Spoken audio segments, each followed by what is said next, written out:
Hello and welcome, one and all, to another episode of Level 1 Adventuring. I am always your host and Dungeon Master, Wolfe Scott. A pleasure to have you once again with us on stream tonight. If you are new here, as I bend and show you my cat who currently has the zoomies right now. If you're new here, what are we, who are we, what do we do, why do we do it? We are primarily a TTRPG and an RPG, role-playing game stream, devoted to all kinds of games. We're kind of a variety stream. We run games you're likely familiar with, big group fantasy games like D&D. We also run smaller, solo, more indie projects. We have a playthrough of Tales of the Burnt Stones going right now, Firelight's going right now, and we also do RPG adjacent things, like I run Baldur's Gate 3, I run Celasta, right, when my group can't get together. So we got a bunch of different types of content for you to see. If you'd like to stick around, please give us a follow and like here, and if you want to catch up on any previous episodes... Oh, Nar says, yes, vampires, let's go. Oh, no, I'm pretty stoked. We'll get to the vampires, don't you worry. If you want to catch up on any of the previous episodes of any of our series, follow us on YouTube. Right now, both the YouTube and the Twitch are kind of racing to 200. Twitch is at like 192, YouTube is at 197, so, you know, help us cross that threshold, we'd really appreciate it. But you can watch all the previous episodes there. I also post all of the go-lives to our Discord and our Twitter, and the Discord is going to be a play-by-post space soon for D&D 5e, so lots to stick around with us for. We hope you do. Big shout out to Tabletop Audio, Streamlabs, Stream Audio, AI Twitch Bot, all of the services that make our stream that much better and more enjoyable for everyone. If you use any of these services, or you'd like to use any of these services, you click the link down below in the description. You get a benefit, we get a benefit, we love it, we love you all, thank you so much. So that is all of that, I think, out of the way. But what I'm gonna do is I'm gonna talk about why we are here tonight, and that is 1,000-Year-Old Vampires. So I know that I said I wasn't going to start any more playthroughs until we finish some of our other playthroughs because they're still hanging, but I don't know. It's Halloween. It's October. It's scary month. It is ghoulish times, and it just did not sit right with me that we did not have an appropriately, you know, scary game to sort of fit the vibe of Halloween. So I thought, I've been sitting on the idea of doing 1,000-Year-Old Vampire forever because I've heard really, really good things. I've heard it is heartbreaking and it is tragic. So I wanted to see it, and I thought, what a perfect time. Nar says, yes, vampires, let's go. I've heard of the system for a while and wanted to try it, but it'll be nice to see it in action from you. Well, fingers crossed. Thank you, I appreciate it. This game has been around for a while. I think this is the second printing, the PDF that I have. And I want to say the PDF was originally slated for like 2018, 2019, something like that. So it's been around for a while. And once again, heard great things. Never played it though. It's primarily a journaling RPG though, right? So as far as I'm aware, there won't be like a lot of noodly mechanics or crunch. It's going to be more about the story. But, you know, if you're not new to this channel, then you know that we love the story, we love the drama, and I will lean into that as hard as I can.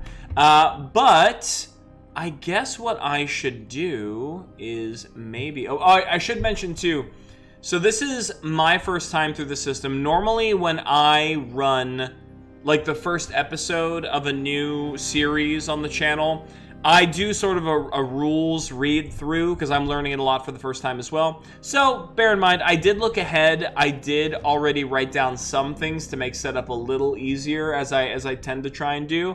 But I will also be exposing myself to these rules for like the first time, and also want to expose the audience to the rules for the first time so that you're more equipped, you know, with the knowledge of what's happening and why it's happening that way. And then if you want to, you can consider it an instructional if you like this game so much that you want to play it later on your own. So, you know, that's how it's going to work. Gotta fill that spooky quota, says Nar. Yes, exactly. There's just not enough of the scary times on level 1 for my liking. So let's go to, make sure nothing breaks as I flip us on over to the stream. There we go. There we go. Also, I want to say this. I ordered the actual physical version of this game, but it did not come in, obviously, before the PDF.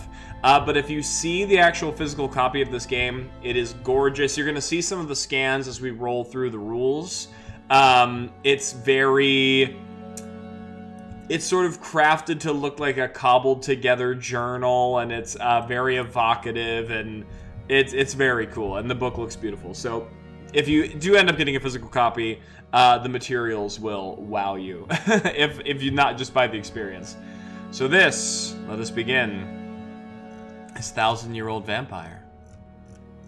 Got some little writing here, got our forewords, got our credits. Okay, so here we go. We're gonna begin with our read-throughs.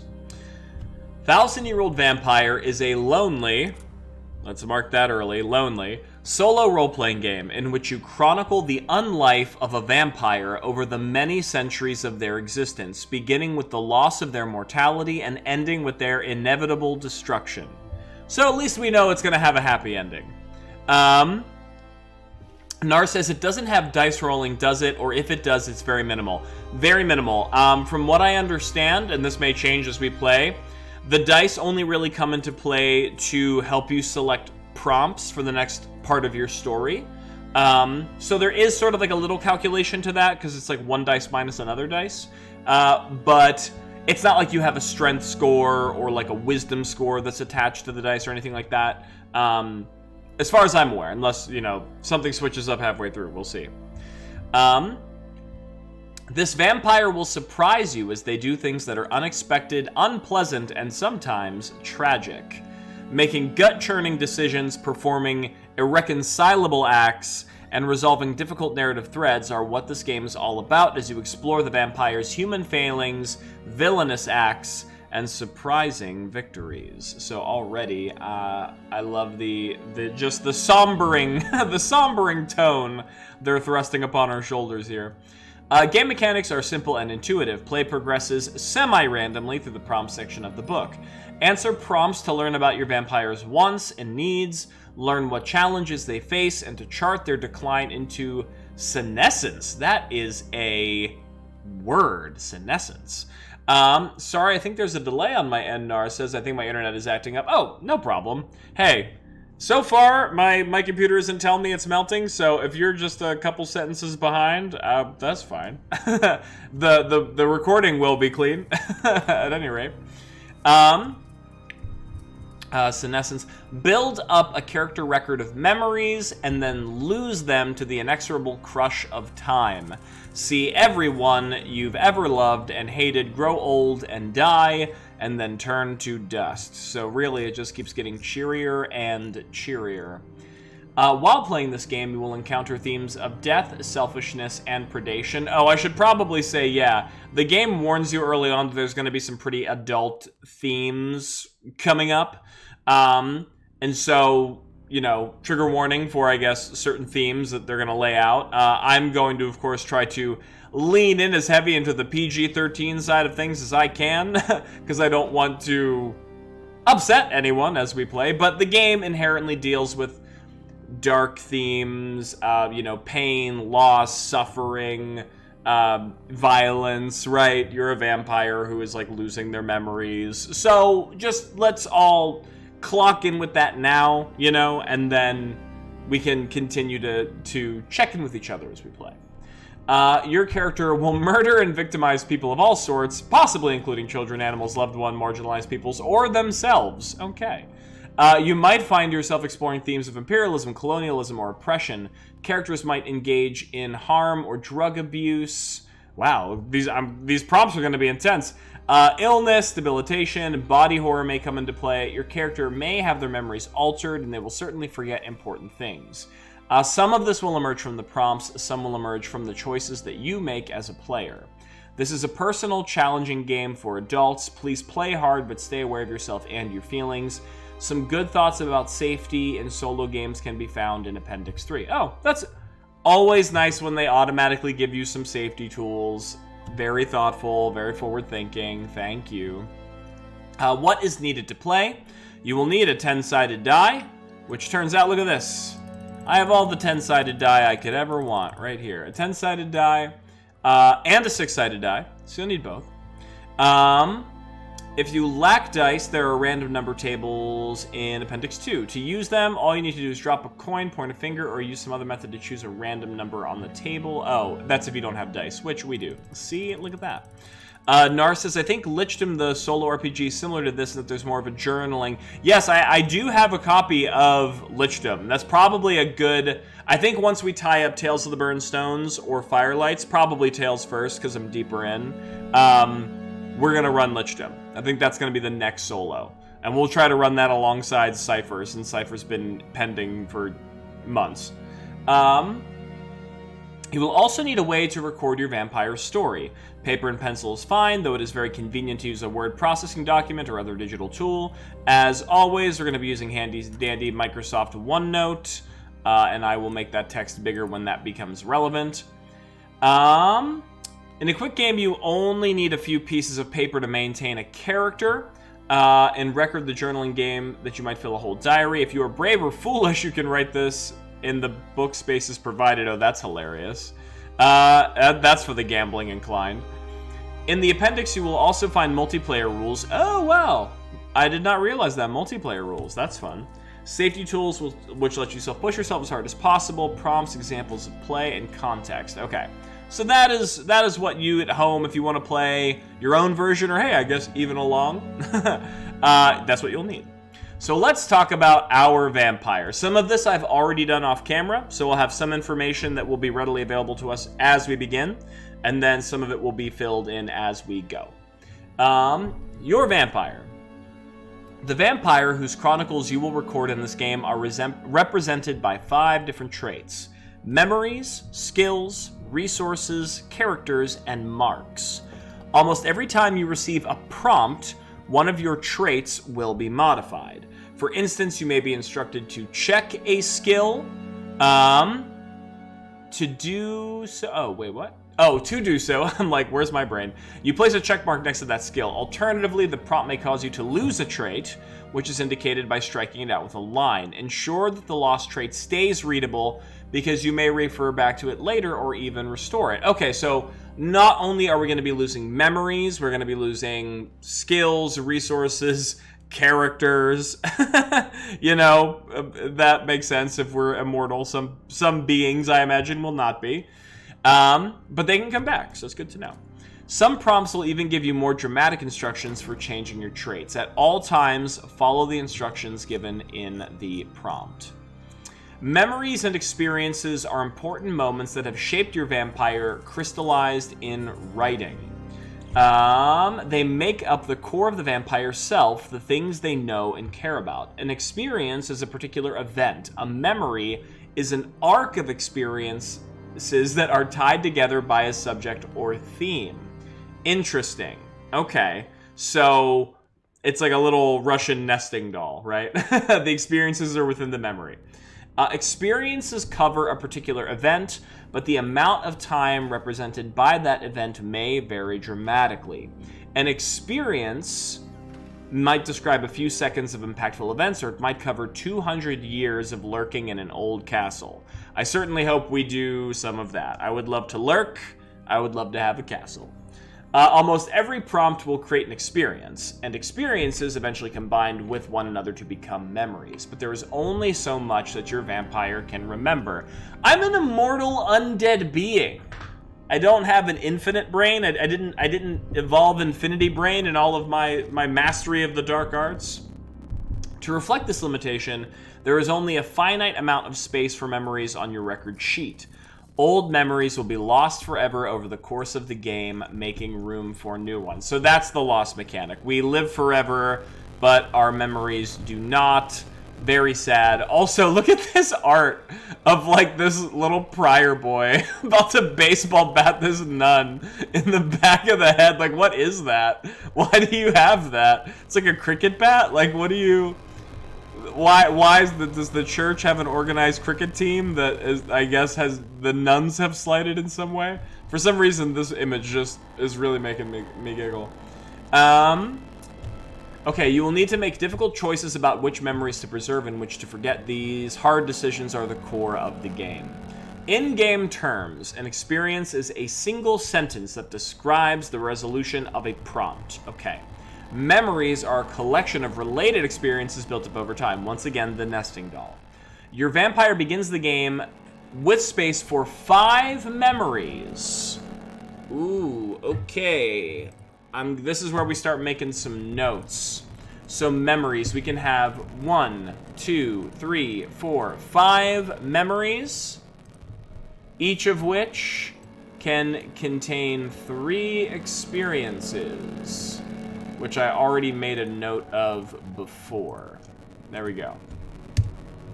A memory contains up to 3 experiences. Your vampire is allowed 5 memories.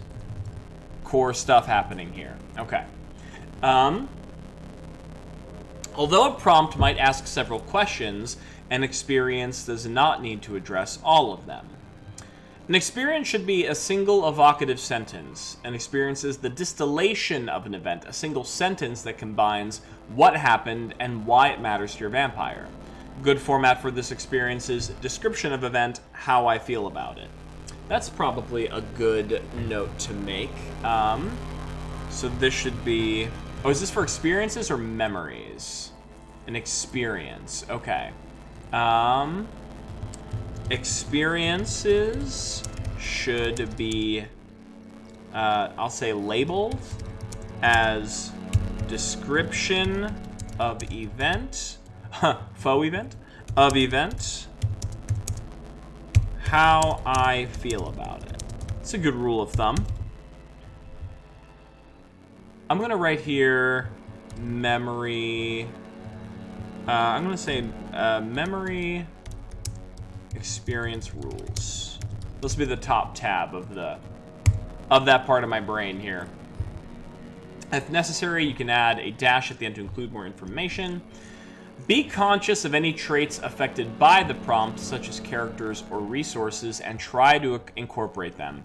Write in the first person from the vampire's point of view. One vampire might have the following experience.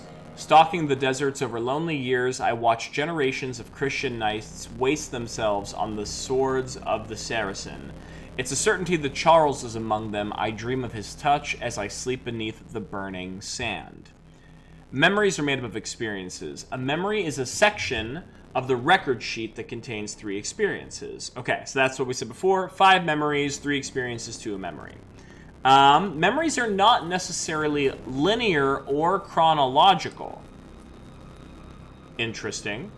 If a new experience clearly belongs within an existing memory, then you can add it to that memory. If not, record the experience in a new memory, which may require forgetting an earlier memory and that whole collection of other experiences. Okay, so you want to try and bundle the experiences as tightly as you can to your pre-existing memories, because if the experiences is so far removed from a memory that you already have, you have to make a new memory, and once you hit 5, there's no more memories unless you lose one, right? That's how I'm reading that. So, interesting. Nar says, I was also surprised about the loss of memories when I heard about it. Not sure I like it that much. I wonder if you can reflave it narratively speaking to where instead of forgetting, it's more that it's such a distant memory that your vampire loses their connection to it and or doesn't care about it anymore. Like it feels to them as though that was a different person entirely because of how long ago it was. Obviously, it'd still have whatever mechanical effects of the system. Yeah, I mean, I think that makes sense. I think, you know, assume, once again, this is my first playthrough of the game, but if we are a being that lives, you know, thousands upon thousands of years, much to your point, Nar, there may just be certain elements of their person that just sort of naturally get shed away and there's no reason to reclaim them, right? I guess the crux of it will be, you know, there are going to be certain things that probably matter to us, like loved ones or things that were precious to us that will have to be let go. But that also, I think, could be reflavored into such a way where it is like, maybe you're not so much forgetting it as you are reconciling with the fact that it is so far gone that there is no more reason to hold on to it anymore. Do you know what I mean? And so you relinquish it, which is also very depressing and very sad, being like this person who I loved and was very instrumental to me, like, they're such a relic of my past that they might as well not exist, and I should, like, you know, squish them down into, like, a black hole of compressed emotion until it's gone. Either way, I think fits the theme of the game, for sure. Okay. Where were we? An experience must be placed within a memory as soon as it is created. Our early example might be expanded with a experience section like this. So it gives us the previous example about the burning sand, and then I sift through the bones of the dead of the abandoned wastes. I do not find Charles, but I do uncover weaponry and treasures that I use to pay his debts in Haifa. So yes, so that actually shows there can be large gaps of time within the same experiences within a memory. Because the memory is, hey, I know Charles is amongst the Crusaders, I miss him, and then within that same memory, Charles is long dead to the point where the knights are nothing but bones, right? So you can play with time within the established memory as long as the events are still connected, which is cool. And I'm sure going to lead to a lot of sad developments. A memory contains up to 3 experiences. We talked about that. Each memory should be defined by a theme, trait, or other subject that links it to its component experience in an intelligible way. Whenever a new experience doesn't fit into existing memory, place it into a new memory, assuming one is available. So there we go back to the theme of loss. Your vampire's allowed 5. We talked about that as well. If you have filled all 5 memories and need to start a new one, strike out an existing memory and all the experiences it contains. Forgetting things is a fundamental aspect of the game. The decision about which memories are lost belongs to you as the player. It is not a decision that the vampire is consciously making. So that's another thing that you could play with if you want to, once again, reflavor it as though they're, like, you know, choosing to let things go because they are so far beyond their experience as a being anymore. You would kind of have to make a conscious choice, but, you know, that's all flavor. It doesn't affect how it runs. Unless instructed otherwise, you may strike out any memory you'd like to make room for a new experience. There is one way, interesting, there is one way to preserve memories when you run out of space. Instead of losing an existing memory, you can move the memory into a diary. Okay, that's cool. Oh, and then here we are, some more beautiful art. Oh, and these are actually example experiences. So, look at that. Not only is the art beautiful, but it is also reinforcing the mechanics of the game. We love when it all comes together. A diary can hold up to 4 of your vampire's memories. Unlike memories themselves... Oh, interesting. A diary can hold up to 4 memories. And if memories can hold 3 experiences, that is potentially a lot of things... that can be held. A diary can hold up to 4 of your vampire's memories. I'm going to make a note of that here. I'm also going to increase the text size here as well. Perfect. Unlike memories themselves, diaries are physical objects that are added to your resource list. Aha. You may freely create a diary whenever you need to move a memory into it. Like any other resource, a diary can be lost. Oh, that's heartbreaking. Oh, if you, like, write all of your memories in a diary and then a prompt forces you to lose your diary. Oh, that is, like... the dagger's in my heart. Oh, wow. Okay, cool. When this happens, strike out the memories it held. Your vampire can have 1 diary at a time, and it must contain at least 1 memory. Okay. Wow, that's interesting. So you can have 1 diary. It can hold up to 4 memories, which in themselves contain 3 experiences, but they can be lost forever. They can be perma-lost. Okay. Interesting. A memory placed in the diary is no longer in the vampire's head. It exists only in the diary, and the vampire accepts whatever is written as truth. Once a memory has been transferred to a diary, you may not add any further experiences to that memory. Also interesting. So if you have 2 memories and like you get like a new experience and becomes a memory, you have to decide, you know, is this memory worth putting in the diary even if I don't have all the experiences attached to it, right? Because it's otherwise very important to the character. It's like suboptimal, right? It's like I'm not using the most amount of space as I can. But if it is valuable enough to me, I will write it down. It's interesting. To move a memory to your diary, simply indicate the memory is now written in the diary. For example, you may write diary next to the memory it connects to, or the diary icon on the character sheet below. Okay. And then it gives you some example of diaries you can have. It's all flavor. You can have a leather journal, pictogram, a password-protected forum on an archaic website. That's actually hilarious. How many memories can you hold outside of the diary? Nar asks. I believe 5. Let me check I wrote that down in the memory rules. Your vampire is allowed to hold 5 memories. Each of one can contain 3 experiences. So you get 5 in your head, and then 4 in the journal, or the diary. Okay. Skills describe the capabilities and characteristics of your vampire. They indicate what your vampire can do and what they might do. Examples include swordplay, relaxing banter, operate heavy machinery, I do not blink the sand away, and I teach the Nanisiana, I'm gonna say. Please do not judge my pronunciation. I'm looking at that word for the first time. These are all acceptable skills. When instructed to record a new skill, you should relate it to the content of a current prompt. Makes sense? What will it feel like for a vampire to use a skill tied to a memory that it has long lost? Why are they just keep stabbing the daggers in our heart? They're like, yeah, think about it. Think about all your memories fading away. Think about your experiences becoming hollow and cold.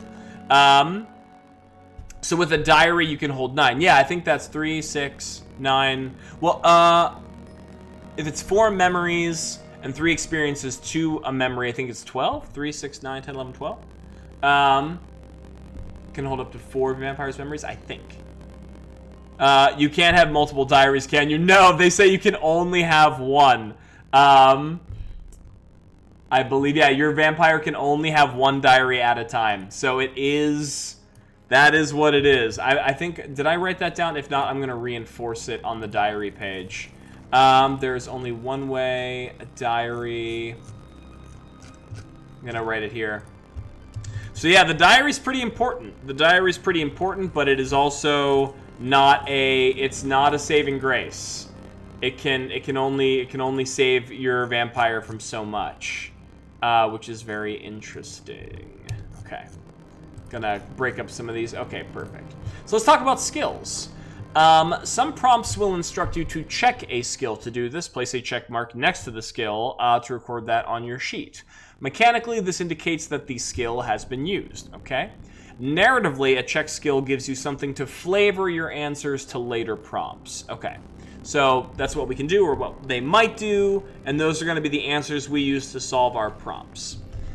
If unchecked skills are what your vampire is capable of, checked skills are what they have done. They are a part of your vampire's being. They are who the vampire is. Of course, it is entirely possible that your vampire might have skills that you do not want to check. Yay. Instead of fighting this, revel in the plight of your humane vampire when they go to help a friend out of a bureaucratic jam and find that the only skill they have left to check is rage and kill. Which, that is a scene. that is a scene to seed for the future. You may only check a skill once. Oh, that is interesting. So that might mean, so that's kind of where the story comes in. You're going to develop skills that might not in any way relate to the prompt coming up, but you have to make it relate to the prompt to like solve the story problem. But some of them might be so outlandish or outrageous that like it creates really dramatic moments. Interesting. Also, imagine things getting so bad for a vampire they just want a clean slate and huck their diary into the ocean. Yeah, they're just like, I've done enough in this life. It really hasn't gotten me anywhere. Let's start fresh. You may only check a skill once. If you are instructed to lose a skill, strike it out. It is gone and no longer influences the way your vampire moves through the world. Okay. Resources. Resources are assets or structures that are useful to your vampire or items that they value. Knightly equipage, a loyal impy, diamond tiara, the castle Umbrecht are all acceptable and engaging resources. In the prompts, there will occasionally be references made to stationary resources. These are possessions that cannot be physically hauled away with the vampire when they leave an area. Oh, interesting. Examples include a haunted cave, an elephant-sized statue. Okay, so some of our resources are mobile and some are immobile. Makes sense. When a prompt instructs you to create resources, be sure to create resources that are contextually appropriate, even if this leads to resources that aren't necessarily the most exciting or useful. When a prompt causes your vampire to lose a resource, strike it out. Leave the entry legible because lost things may come back in time. Cool. Let your available resources flavor how you write your experiences. Curry your horse, ply your whip, command your submarine. Command your submarine. The vampire who doesn't want to get near running water will have a submarine. Let resources figure prominently when you are made to strike them out. Don't just lose your mansion, but burn it to the ground. Or at least describe a fierce legal battle over the deed. Don't limit your vampire stuff to the resources listed on the record sheet when answering prompts. Of course, your rich vampire will have a fencing foil if one is needed. It's just not a resource which can be spent to satisfy the mechanical needs of the game. Interesting. So it's assumed your vampire has things at its disposal, but there may be time where it calls for the specific resource listed. Okay. If tools or homes or tombs are needed for the narrative, you may create them as needed, just don't write them down. Perfect. Okay. And then characters. Characters are people with whom your vampire has a relationship. Each character should be named and described in a single sentence, such as Lawrence Hallmuller, descendant of Baron Hallmuller, or Sister Adelpho, a meddlesome nun. Probably the nun from the previous page. It looked like she was going to get clobbered in the head by the choir boy. Add more descriptors each time you interact with them, and in the course of resolving a prompt. Lawrence, from our previous example, might become Lawrence Hallmuller, descendant of Baron. I freed him from a Turkish prison. Okay. Nar says, we're going to restart the computer. Oh, take your time. Listen, we're still rulesing, so you're fine. You'll come back and you'll learn about when it pops up when it pops up. If it makes sense to include a character when resolving a prompt, do so even if the prompt doesn't tell you to include a character. In addition, create a new character if a prompt specifically instructs you to include one, but none are available. So characters, they're pretty malleable. We get to choose when they show up and why, and I'm sure we'll lose them just as quickly. A character can be mortal or immortal. You will be told which type when you are instructed to create a character. Mortals are regular human beings or other creatures that die with the passage of time. Immortals, on the other hand, are supernatural beings for whom time has little meaning.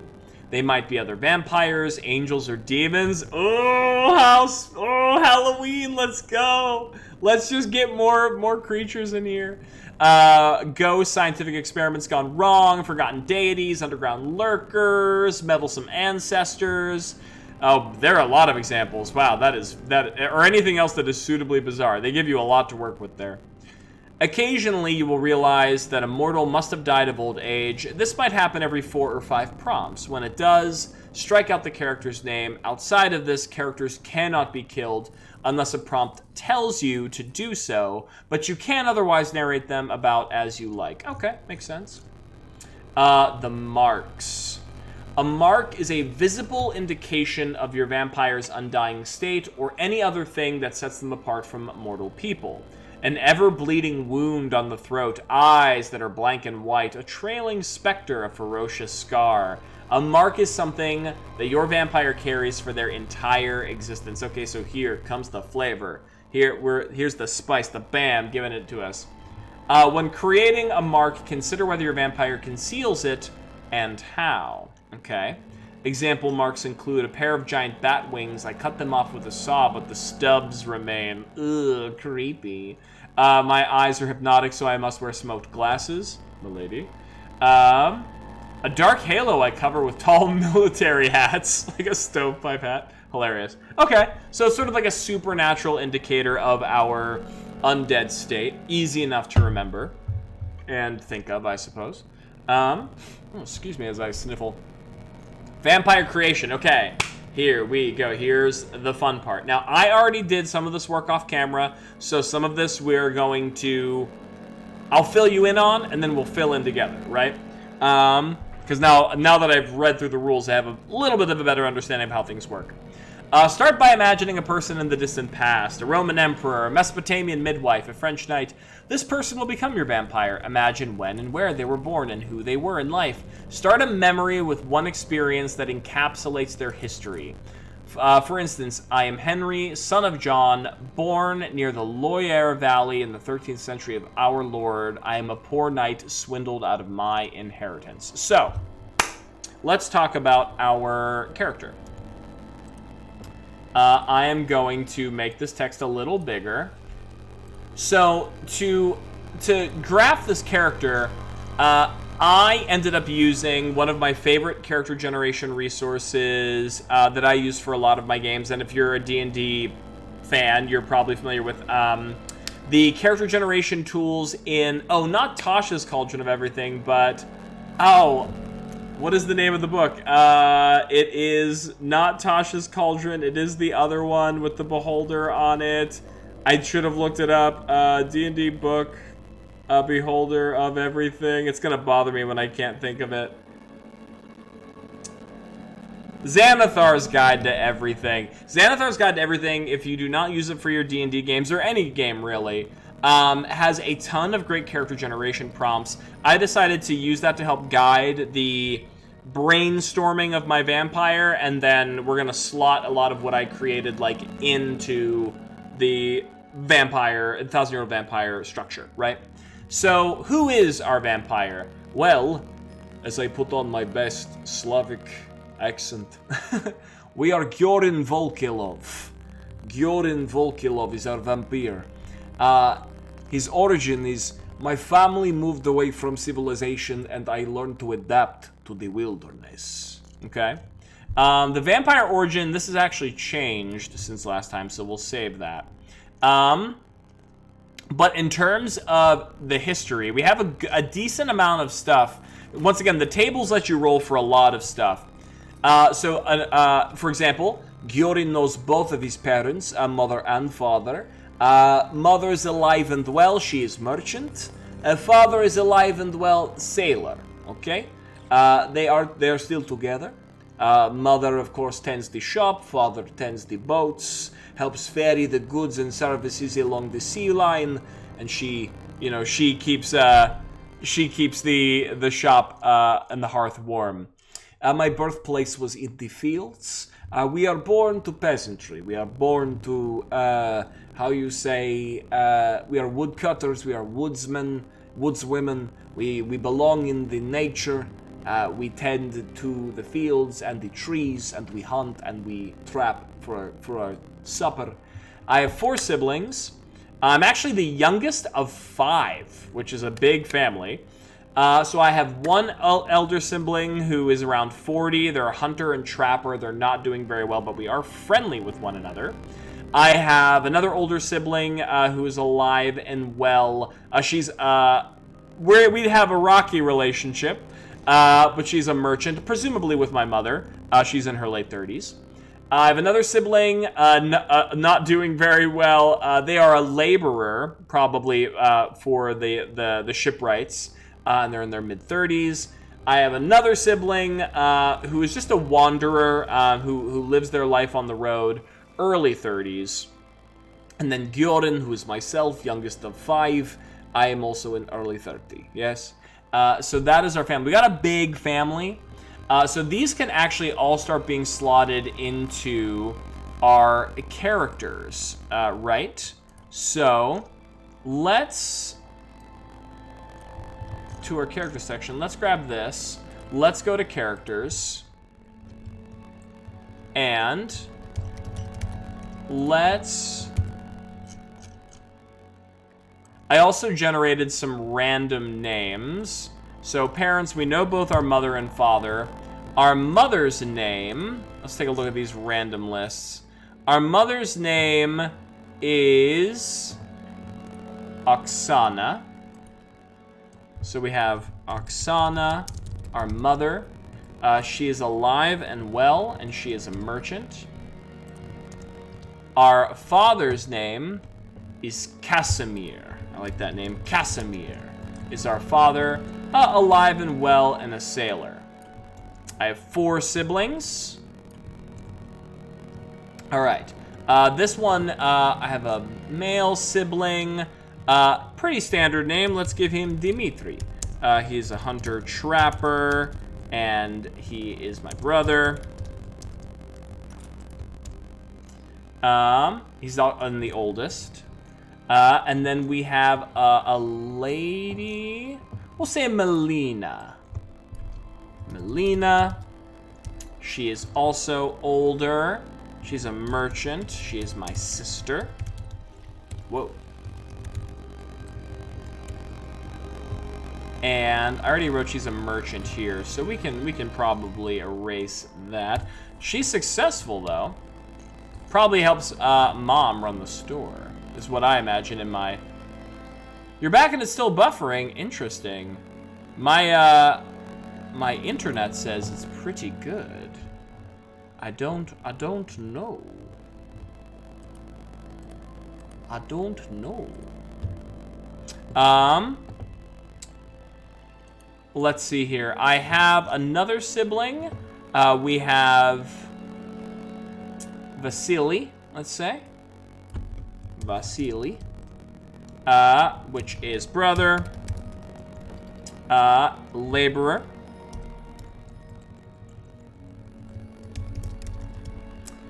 Brother. And we have our final sibling, who's a wanderer. I have this sibling marked down as non-binary. I'm gonna say Sophie, with a Z, Sophie. Older, alive, a wanderer. And then there's me. So we don't have to worry about me so much. We know who I am. For the most part, we know who Gyorin is. All right. So that begins some of our information there. We had a modest lifestyle. We lived on the frontier. We lived on the grounds outside of a palace or castle. We lived on the Lord's grounds, which will come into play a little later.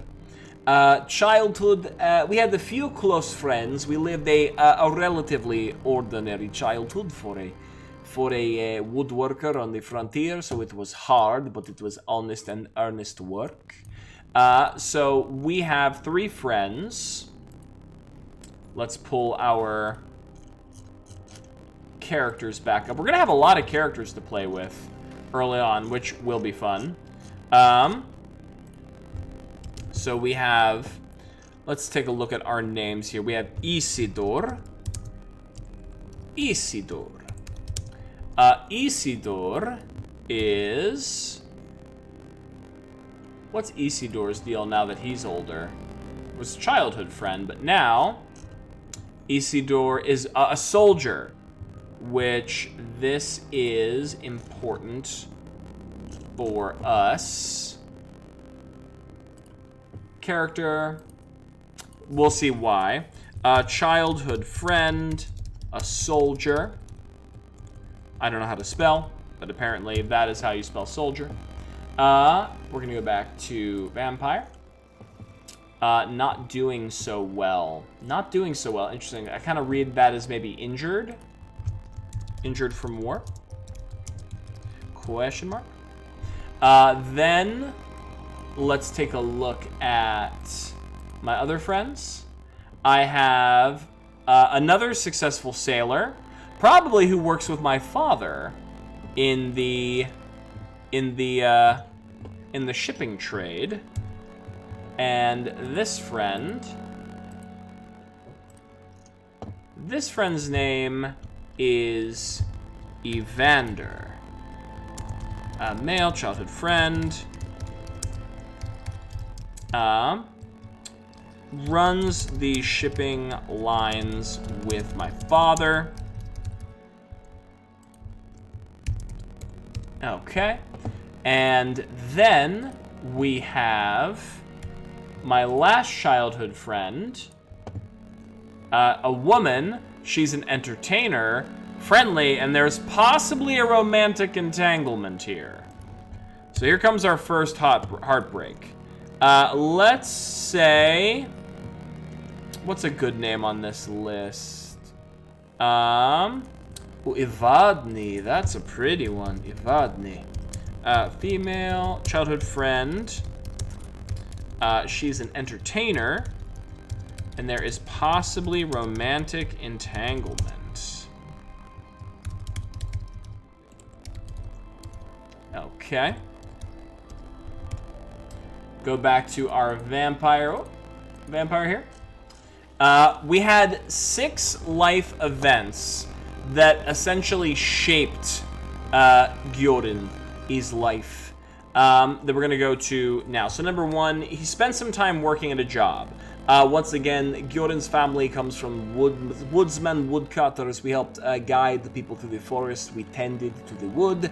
The wood would eventually be used to craft ships, which my father would then sail to ferry the goods of my mother. But it was my responsibility to do much of the chopping and the hauling and the chafing and all of the work that is required to shape wood to make fine sailing vessels. We fought in a battle. So this lord, whoever this lord is, who actually, let's figure out who that lord is. I'm gonna say 1, 2 dude, 3, 4 girl, 5, 6 non-binary, 5, 6. A lord. What's a good name? Ooh, okay, I like that name. That's kind of fun. We got, we're gonna call them Crowned Kata. Crowned Kata. This is the noble, whose land we lived on. And Gyorin fought in a war under Kata's banner. So, as a peasant, was kind of conscripted into the war effort under Kata. And that is how some other interesting events happened in Gyorin's life, which we will talk about. So Gyorin made a small fortune serving in the army, made a name for himself serving. So good for Gyorin. And then also made a friend of a soldier and a sailor. I'm gonna say just a soldier. I think I rolled that earlier, but now that I'm getting the story back, I kind of like just having a friend with the soldier, because the main thing is that he had a war memory. So let's go back to characters, and we already have a friend who is a man. So let's switch it up. Let's go with a lady warrior. The lady warrior's name is Valeria. So this was our friend we made in war. She's a fellow soldier. Perfect. Fellow soldier. And now, so there says a commitment of a crime or wrongly accused. So we did commit a theft of some kind. We did commit a crime, but we were never accused of it. So in my mind, what this is is, you know, we were fighting on the battlefields. We were serving under Lord Kata. I think there was probably some orders to, you know, like raid some camps and like take their treasures and like bring them back to Lord Kata's warehouse. But, you know, some of the treasure started going mysteriously missing when some of the peasant soldiers were sent to fight.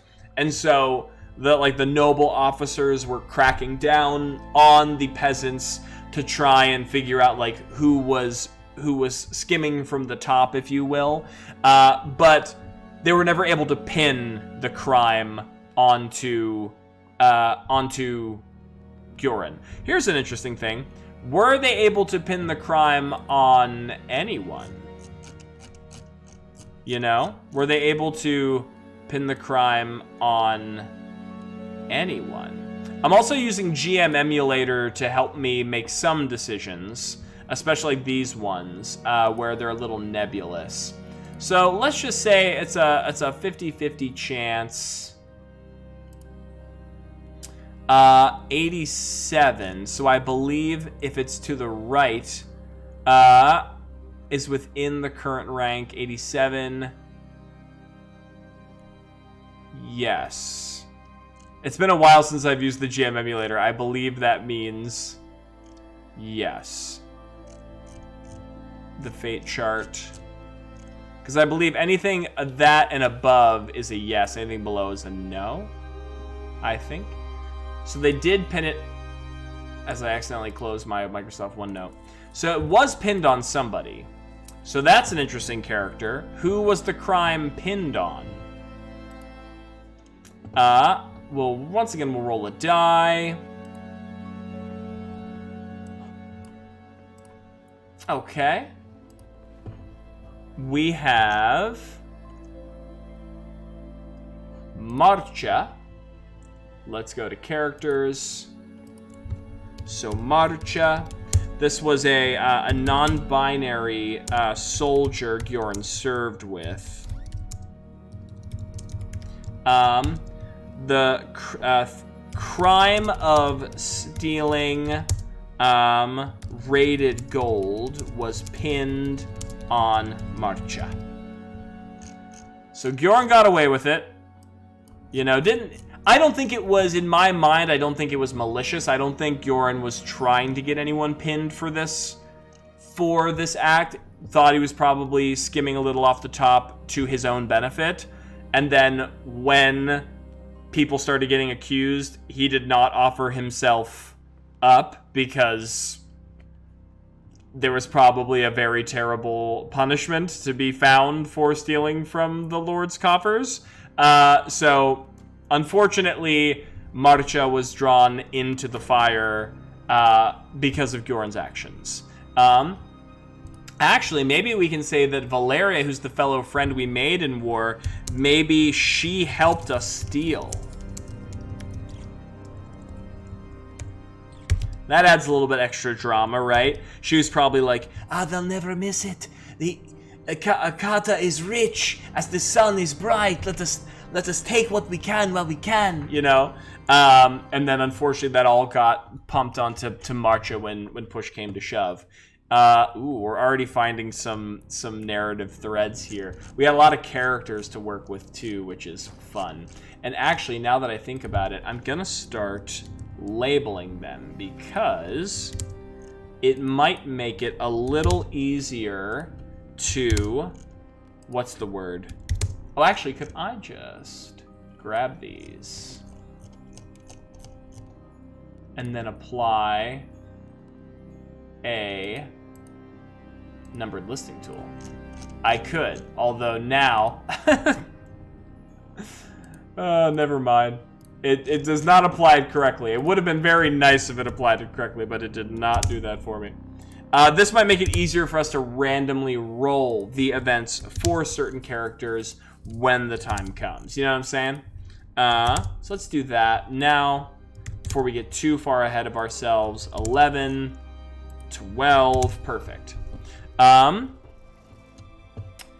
so that's sort of our history in a nutshell, right? So Gyoran was a a woodsman, a laborer, collecting fine wood for his family to fashion into shipping vessels, which then his mother helped, ferry goods and services across, and then got roped into a war by his liege, a noble named Kata, and during the raids that Gjorin was a part of, made a name for himself in service, but did end up stealing some gold from his raids that was supposed to be delivered to Crowned Kata, but unfortunately a fellow soldier of his by the name of Marcha was actually blamed for his crime. So that is kind of what we got going on with Gjorin right now. So back to the vampire creation stuff here. Start a memory with one experience that encapsulates their history. Okay, so this is our first memory. We're going to call this the founding memory.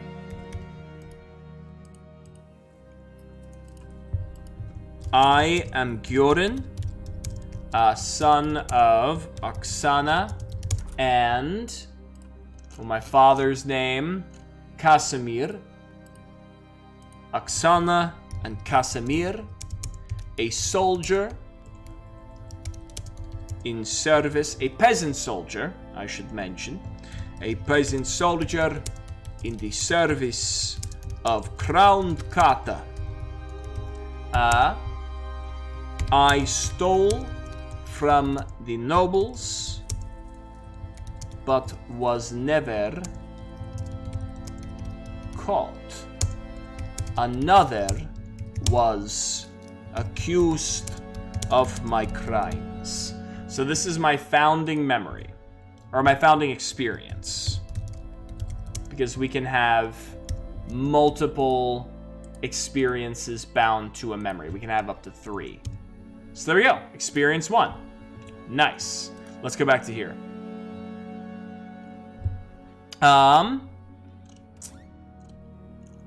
Next, create at least 3 mortals and add them to the vampire's record sheet. Well, we just did that, and we have way more than 3.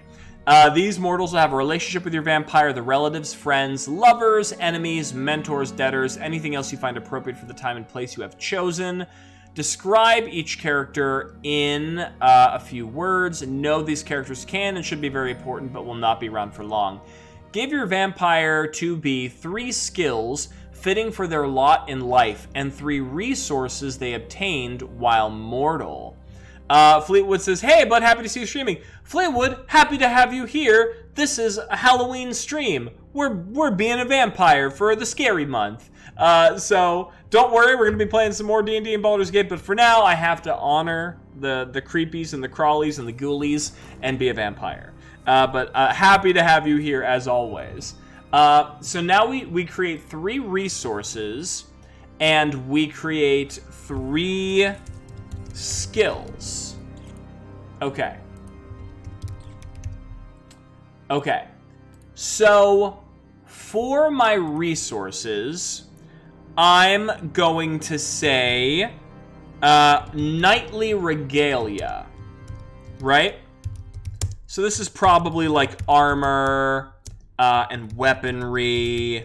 This is something that marks Gjorin as a soldier of Crowned Kata in the peasant lands. It probably doesn't wear it all the time, but it is something that he can don should, he need to for combat, or to mark him as in station as one of the previous soldiers of Crown Kata's army. I say knightly regalia only because it says that we were our prompts kind of said we were very successful in the army and we made a name for ourselves. So even though we were, we started off as a peasant, perhaps we were then landed with like a very small, actually that could be one of our resources as well. So we have, we were landed with a small patch of wooded territory.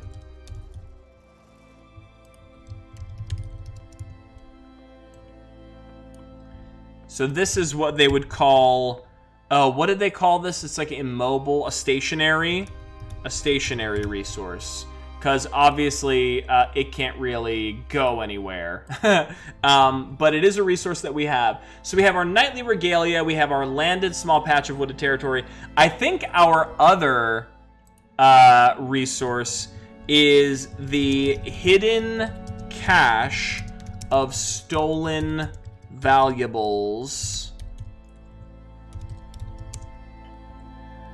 This is what we got when we skimped off the top of the Crowned Kata's raiding gems and valuables we were supposed to be delivering to the other soldiers, but we took some for ourselves. So those are our 3 resources. I think that makes sense.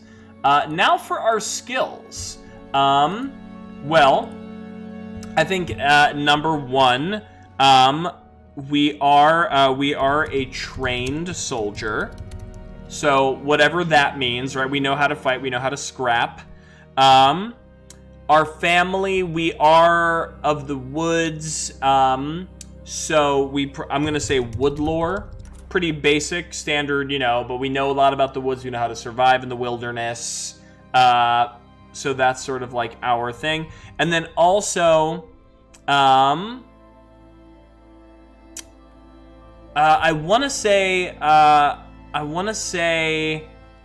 what's a word I want to use for like, I'm going to say, well, I guess thievery.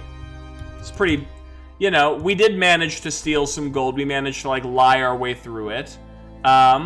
So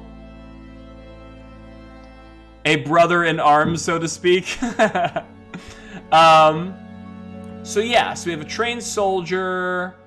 We're a trained soldier. We have wood lore, and we're pretty good at making things disappear, valuables disappear when we need to. So that is our 3 resources.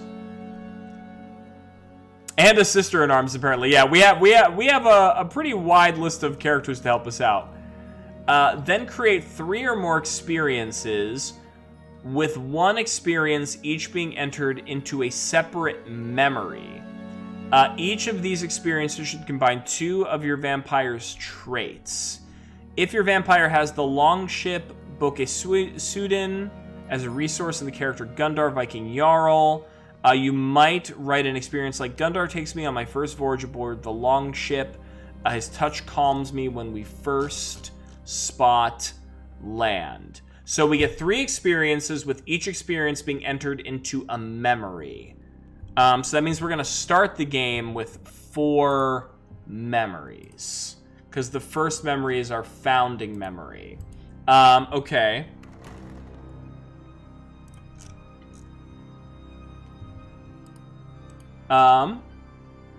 So actually, yeah, I will actually save this. I will say, much like this example, it says, I am Henry, son of Jan, born in the Lore Valley. I am a poor knight swindled of my inheritance. I am Bjorn, son of Oksana, a soldier peasant, forced into the service of Crowned Kata. So that is my founding memory. But, memory, I'm going to say the spoils of war. So this is experience 1 within this. Let me increase my font size here. During a raid on enemy territory for Crowned Kata, I stole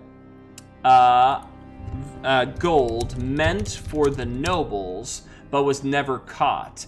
Another was accused of my crimes. In my place, and that is Marcha. So that is 1 experience under the spoils of war. Let's take another look at my... We have to create 3 experiences, which are each memories. Okay, so like wood lore and thievery. I have a really good one for Woodlore Thievery, but I think it would nest within the same memory as the... Let me see. With each being entered into a separate memory. Okay. And these use both your resources and your traits. Okay. I got Nightly Regalia, a landed patch. Oh, that could be a memory. The Spoils of War, and then we could say a Nightly Ascension.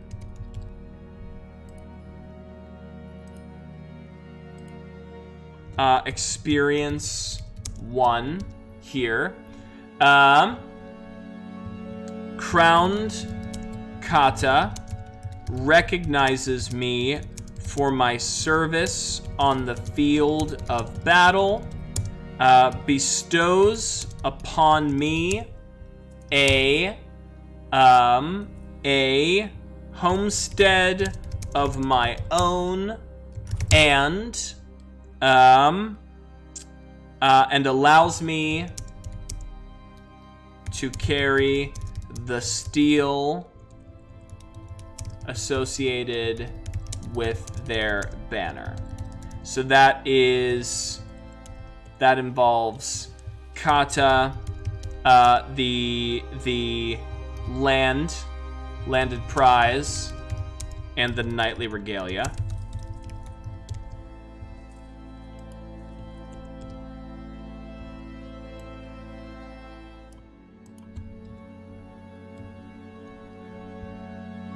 And then characters are also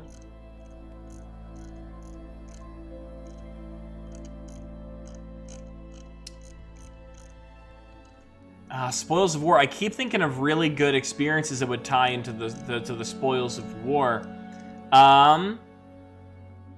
Also, this memory here, the Spoils of War, would also include Valeria, because Valeria helped me steal. So Valeria, Marksha, the thievery skill, and the hidden cache.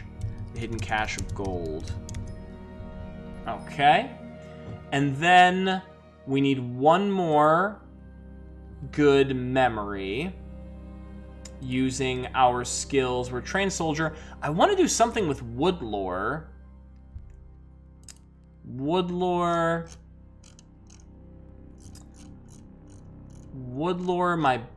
my one sibling who is a wanderer.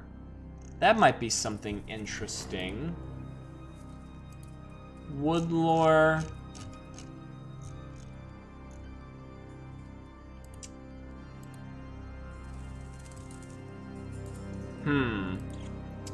I'm gonna name this one Secrets of the Forest. And I'm going to say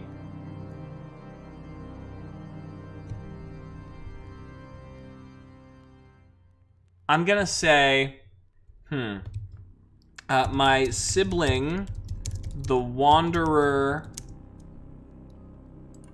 forgetting their name. I just realized my childhood friend and my romance have a very similar name, so I'm going to change that before I mix them up. We'll say, instead of Ivadne, we'll say, Safrine. That's cute.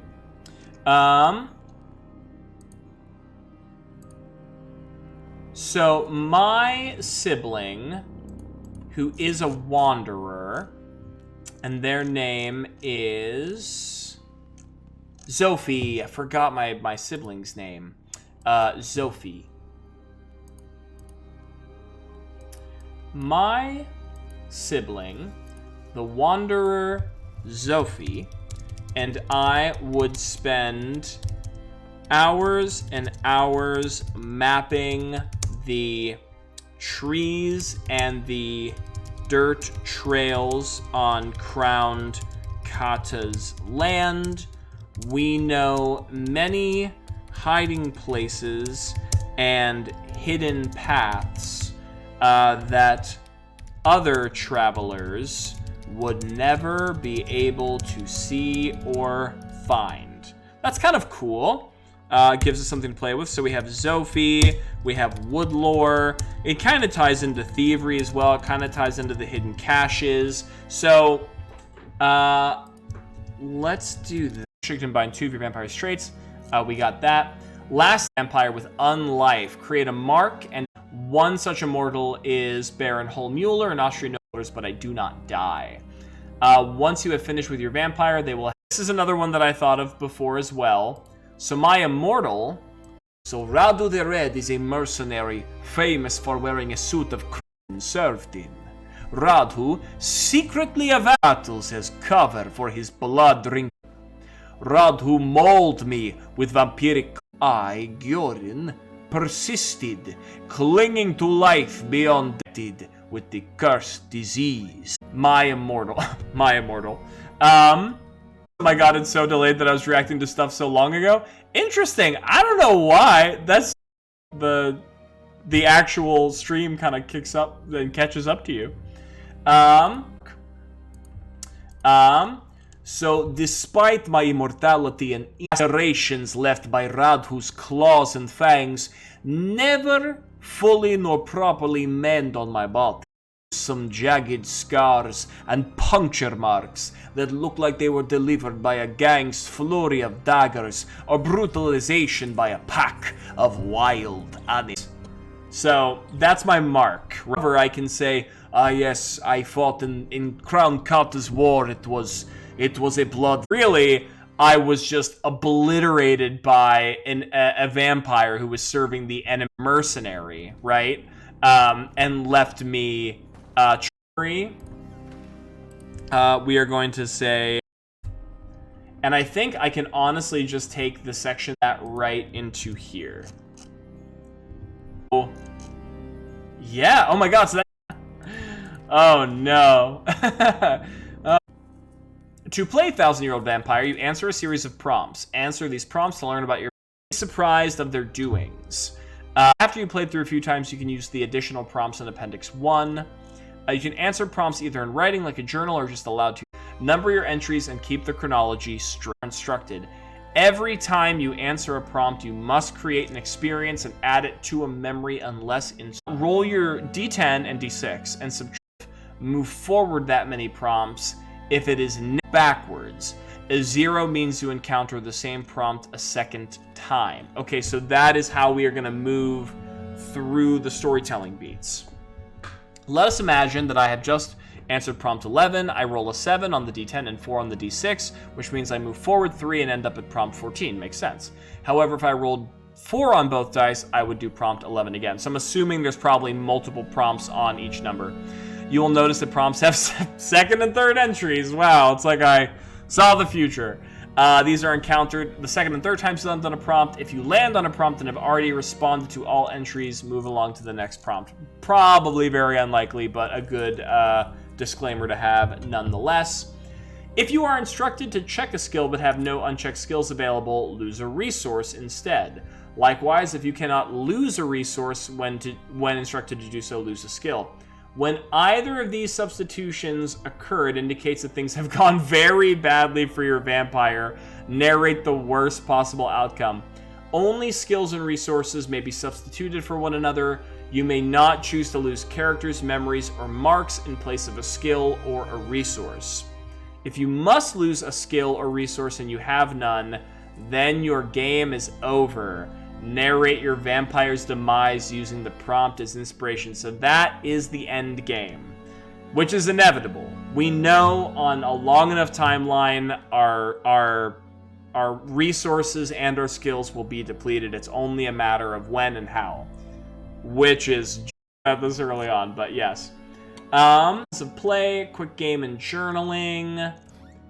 In a quick game, you keep a diary. In the case of any contradictions or complications, your memory will come to understand the aspects of your story that may have not been clear earlier on. You can modify or ignore earlier journal by a prompt. Answer prompts in a way that feels in traits or past events related to a prompt, work them in.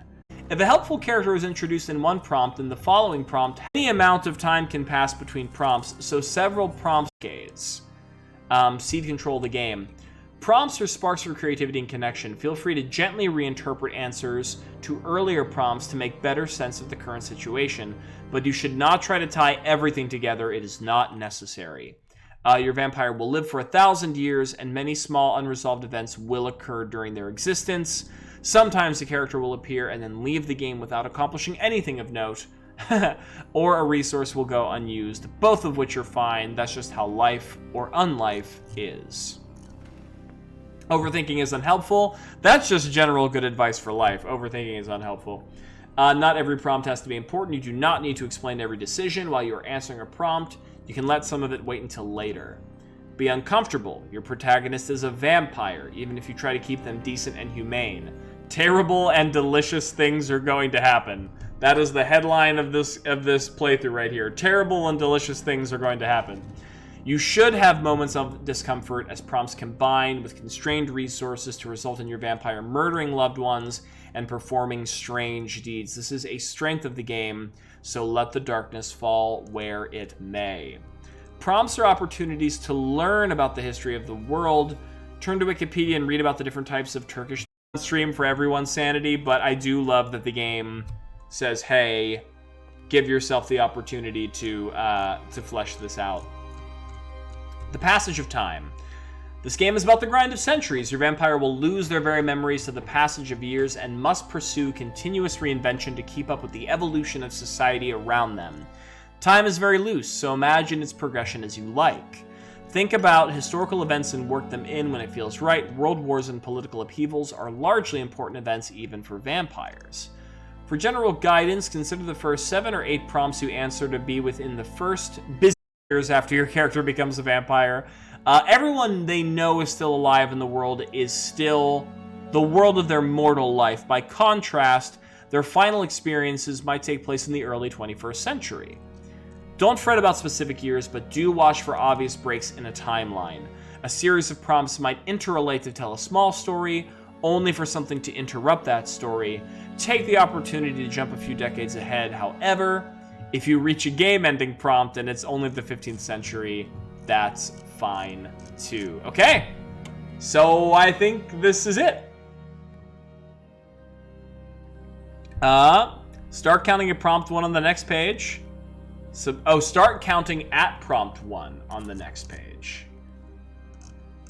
Okay, so I guess we automatically have to start with 1. Or do you still roll it? I guess you could still roll a 6 and a 5 and get a 1, so maybe you do roll it. You may not move backwards past prompt 1, just encounter 1 again. Oh, yeah, so you do roll it. A 0 keeps you on the same prompt. When you land on a prompt, resolve the first entry at the top of the page. If you land on a prompt again, you resolve the next entry. Okay. All right, everyone. We are about to start our journey with Giorin Volkilov, a peasant soldier become knight, become vampire, and the story, as they say, begins. We take a d10, 7 minus a 6, so a prompt 2, 7 minus 5. Horrified by your new nature, you withdraw from society. How do you feed? Where do you hide? Create a stationary resource which shelters you. Ooh, okay. So, automatically, I'm thinking Secrets of the Forest, right? So I have to add an experience here. Or is it? I know I add a resource, but is it every time I create an experience, I create a memory? I need to just clarify that for me.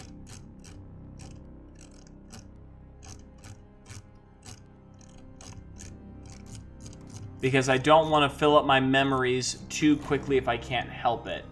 Almost every prompt will create an experience, and experiences eventually combine with one or more to become memories. Okay. A memory is a section formed of 3 experiences. Alright, so it says pretty much every time there is a prompt, you get a, go back to here. Experience note here for memories. Every 8 or so memories, they said like around 8 memories is kind of like experiences. My experience 2. How do you feed? Create a stationary resource which shelters you. Secret woodland hovel. Forest lair. And this, I think this would funnel experience of Secrets of the Forest. So, nights. We've, you know, as I begin to think about, I have to put on my Gioran voice as I journal. A few nights past my transformation. At the hands of Radu the Red, I develop an unquenchable thirst for life-giving blood. Surrounded by my family and fellows on the outskirts of Crown Kata's estate, I flee to the sanctity of the... What's a good name for the forest? I generated some random, what's the word? Gothic horror words before we started. The sanctity of the Morvengrad Wood. Here, I carve out a haven where I might hunt in solidarity and secrecy.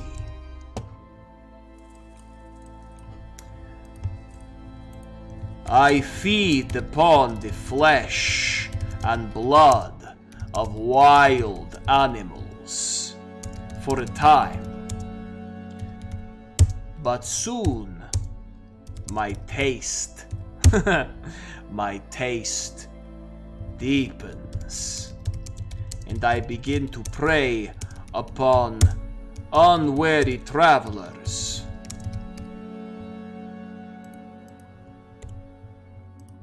who wander too close to my sanctuary.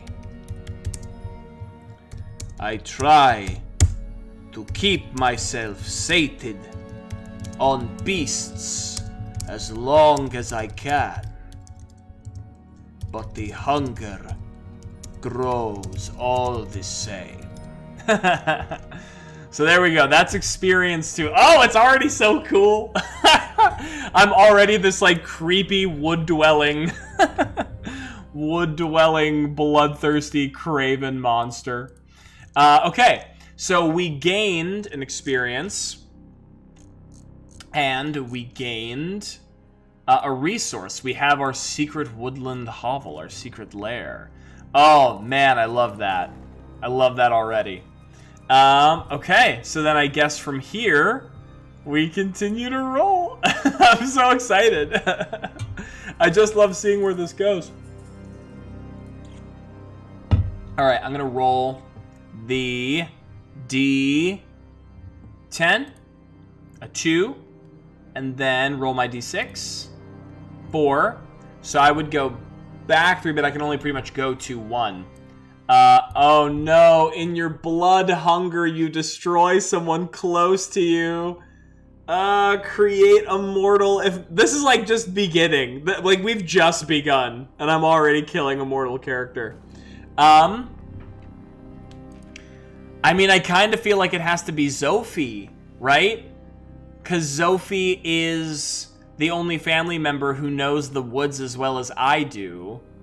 So in my mind, you know, I'm sort of not seen on my territory for like a really long time, and so okay, I'm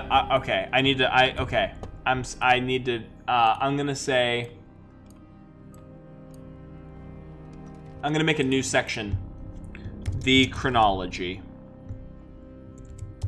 This is gonna be a shorthand. Oh, excuse me. This is gonna be a shorthand for all the events. Because I think I'm going to have to keep track of, you know, the 8. So number 1, my first thing is I find myself in the Morvengrad Wood Sanctuary, hiding from townsfolk and feeding on animals. That's the first event, right? Now, number two is I have to kill someone. I kind of feel like this also fits into the Secrets of the Wood, because who else knows this but Zophie, right? Oh, that's so sad.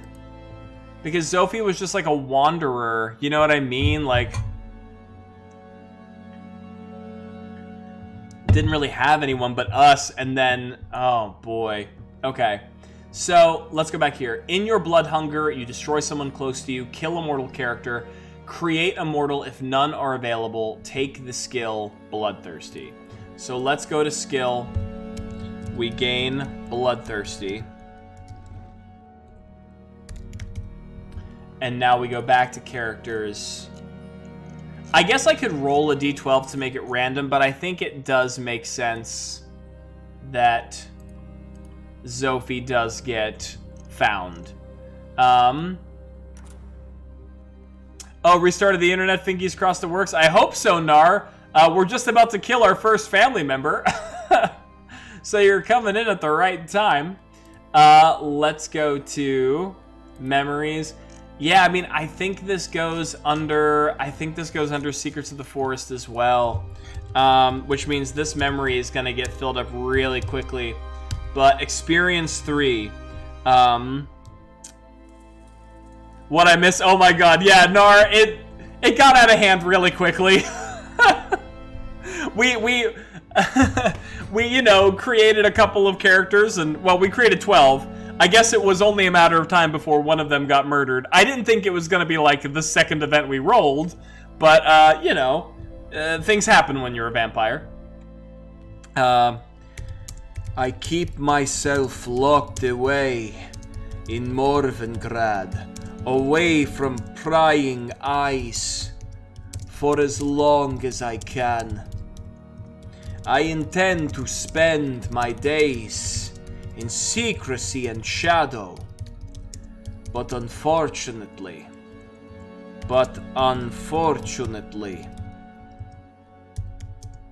my sibling, Zophie, a fellow survivalist and knower of the wooded paths, catches my trail. They innocently come to see if I am all right. Why I have exiled myself to the forest, yet they do not know that now I am more monster than man. My hunger at this point has welled inside of me like a blinding fire. What is worse, Zophie has wounded themselves along the journey, pricked and cut by the brush and brambles of the forest. I smell their blood from miles away before they even stumble upon my lair. In my blood madness, I do not even give myself the chance to recognize their face before I pounce upon the weak figure struggling in the grass. It is only after I withdraw my blood-soaked fangs from their cold neck do I realize who I have fed upon. My own brethren, Sophie, drained and murdered at my feet. I am disgusted. I am mournful. I am hateful. But I am sated. Oh, dang. Oh, my gosh. Nar the Necromancer says, so did you kill someone after your embrace? Yes. Yes, very shortly after I turn. I found a little woodland hovel to hide in. But unfortunately, one of my siblings knows the woods pretty well. Has helped me hide things there before. And found my trail. But unfortunately, they were no match for my vampiric hunger.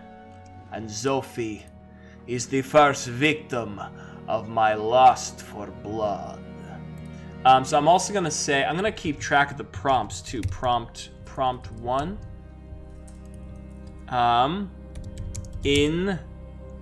So was that randomly determined or is that the standard start? Randomly determined.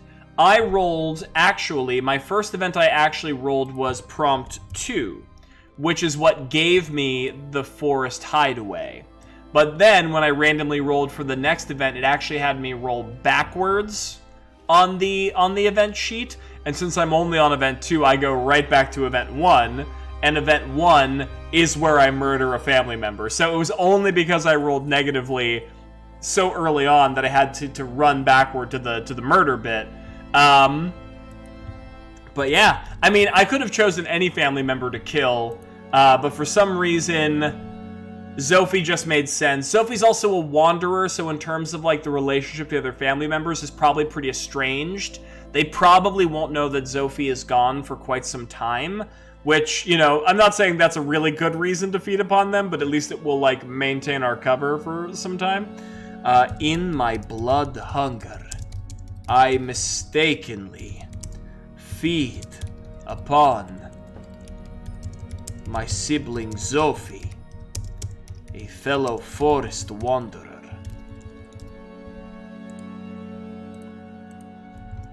It is the first time I take the life of someone dear to me. It sadly will not be the last time. ... Prompt 1. Oh gosh, okay. Oh, so that memory is pretty much already filled. So depending on what happens, I might have to move it into a diary, but honestly, is that even something that we would want to remember? You know what I mean? Like, we killed our sibling? Like, no, we don't want to remember that. I'm also going to make another section here for lost memories.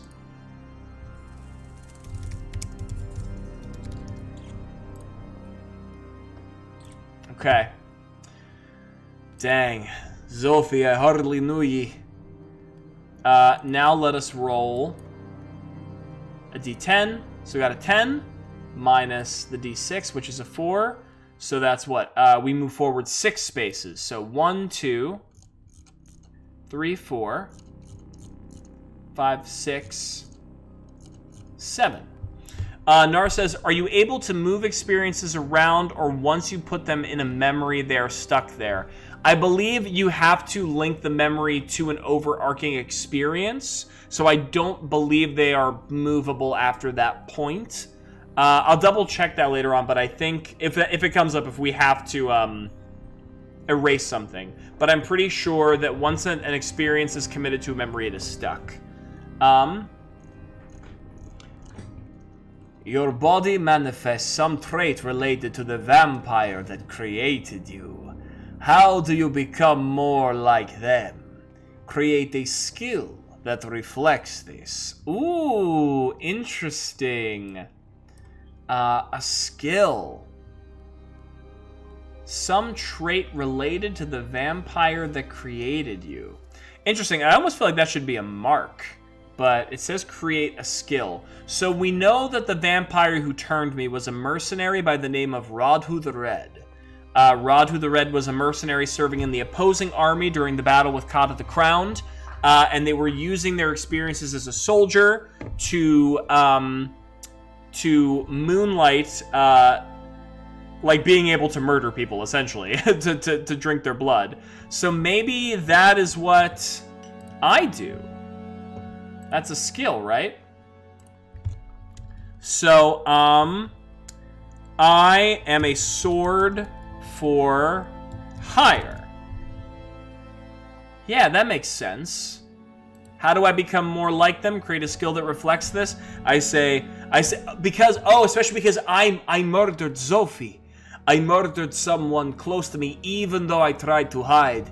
It is impossible not to ensure the safety of my family as long as I stay even near the lands that I was born upon. I must travel.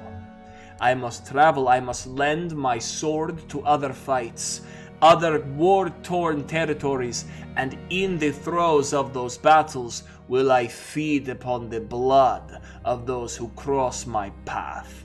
Yeah, there we go. So this feels like... This kind of feels like it should go under Knightly Ascension for me. Oh no, wait, or maybe Vampiric Birth? 1, 2, 3, 4, 5. Because this is kind of relating back to... Experience 1.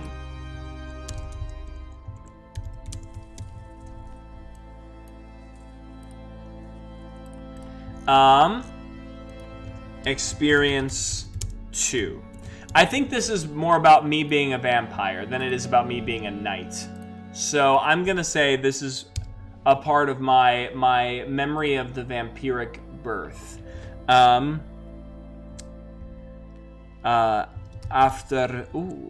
still in red. Reeling from the loss of my sweet, innocent Sophie, I realize that hiding in the forest, that even hiding in the forest, cannot spare the lives of those I cherish and love. If I am to feed upon mortals, then it may as well be those that have no connection to me. Those that spell ill for others that I care for. I think back upon the night of my transformation, when I crossed blades with the cursed Rodhu the Red,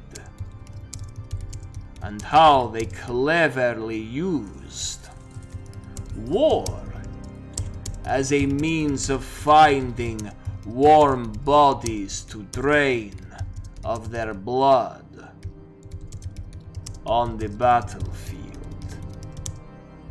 I see wisdom in their pragmatism. I see wisdom in their pragmatic violence. There we go. And follow in their stead. I offer my own services as a sword for hire on the fields of battle, in theaters outside of Kata's territory. Nice. Very cool. So, event 3, I learn from my progenitor, Radhu the Red, and become a mercenary, using combat as a guise for my thirst of blood and gore. This is prompt 7, in case it comes up again. Nice. Oh, yo, this game is fun already. It is already giving me such creepy, cool vampire Halloween vibes. Not mad about it at all. Okay. So we are at 7. Let's go back to our dice. We have to roll a d10. Ooh, we're going to go backwards. And then a 6. So we're going to go back 2. So we're going to go 6, 5. Oh, you murder someone you love or respect rather than let them expose you. How do I keep having to murder people? Kill a character. Check a skill. If you have no living characters, kill no one and create a beloved mortal character who you have betrayed. Well, we definitely have a lot of characters that we could kill. So the question is, who do we kill and why? How do you know whether you go backward or forward in the narrative, Nar asks? It's all about the dice mechanics. So you roll a d10 first, and then the d6. And you subtract the value of the d6 from the value of the d10. So, you know, in that example, if I rolled a 5 on the d10 and a 4 on the d6, you minus that, so you get a 1 plus 1, so you'll move forward 1 event, right? But like in this example, I rolled a 1 on the d10 and a 3 on the d6, so that actually puts us at -2. So then we would move backwards 2, if that makes sense. At least I think I am reading that correctly from the rule sheet. I hope I am. But let us see here. We have to check a skill. Okay. So let's check our skills and see which one we could lose. Nar says, so there seems to be a chance to go backward, but you'll most likely go forward. Correct. Yeah, I think it's weighted. I'm assuming that's intentional. Yeah, I believe it's weighted so, because obviously as the prompts go forward, there's going to be jumps in time. So they probably want to skew it more towards forward so you can get different time jumps, but there is going to be times where you slip. I have to check a skill and kill a character. There's a part of me who is kind of thinking maybe this is Valeria, right? So follow my logic here. I am a mercenary now. I need to travel. I need gold for expenses. Where am I going to get my gold? From my hidden stash of stolen valuables. Where is my hidden stash of stolen valuables? It's in the forest where I hid it with Valeria originally, right? So the skill that I could check could be thievery, because this is hearkening back to maybe we find her. Maybe we find her trying to steal from... Ooh, yes. Yep. I think that's it.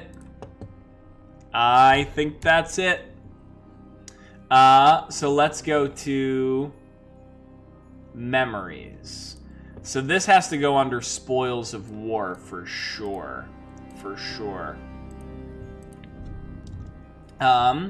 What happens? You murder someone you love or respect rather than let them expose you. Kill a character. Check a skill. If you have no living characters, kill no one. Okay, so that's all I have to do is kill the character and check the skill. So, experience 2.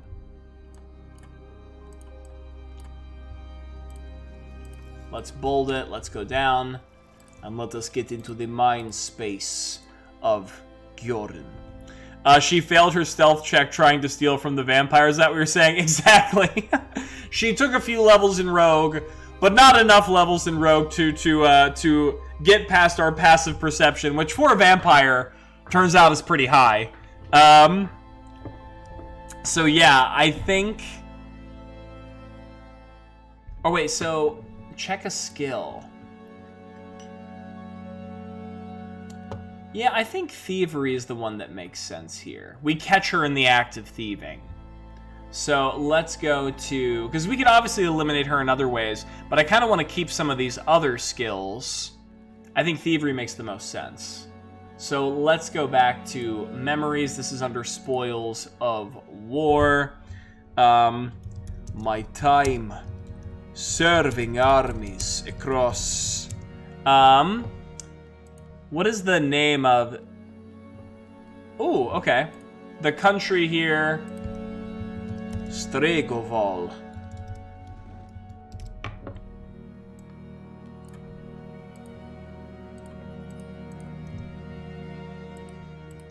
Nice. My time serving armies across Stregoval asks much. Says, should have knocked on wood. Oh, I'm sorry. I'm sorry, Nar. I don't know what's going on. Your internet curses you tonight. My time serving armies across Stregoval asks much of my purse. Luckily, the coin that Valeria and I squandered still lies hidden within the Morvengrad wood. As I return home to the forest to sort through my share of the spoils, I catch wind of mortal blood near a mortal blood in the trees. Quietly. It's not as bad as it was before, just a brief hiccup. Aggressively knocks on wood. Well, luckily we are in the forest, so there's lots of wood for you to knock on. Quietly, I stalk my way to my hidden cache to see a familiar figure routing through the treasures, through my hard-earned treasures. Before me is Valeria, already having spent her way through her own portion, rifling through my own to substitute her ill-advised spending. Ooh. I confront her. Valeria. Well, should I type out their entire conversation? Probably not. I confront her. I see her for the lying Lazy louse that she is. She does not, because we can't let her expose us. She does not yield. Instead, she says she has heard rumors of people disappearing in the wood. Bodies found murdered. She says she will expose us as the brute that we are. Little does Valeria know, we are no common bandit or cutthroat. We hunger, I hunger for a different bounty. She does not have the time to threaten us with another breath. It is stolen from her lips as I drink deep of her blood. Nice. So she thinks we're just like hiding out in the woods, stealing from people, murdering them. No. She does not know we are vampire. Oh, that's awesome. Okay, so that goes under experience 2. So chronology, this was prompt 5. We take the life of our former comrade Valeria, stealing from our share of Kata's squandered riches. And this is prompt 5. Nice. Now let us see where the story goes. Let us take our dice. We roll 10. Ooh, a 10. And then we roll 6. So we're definitely moving forward. We're moving forward 8. Okay, so we're 5. 1, 2, 3, 4, 5, 6, 7, 8. Right? 5 plus 8. 10, 11, 12, 13. Yeah.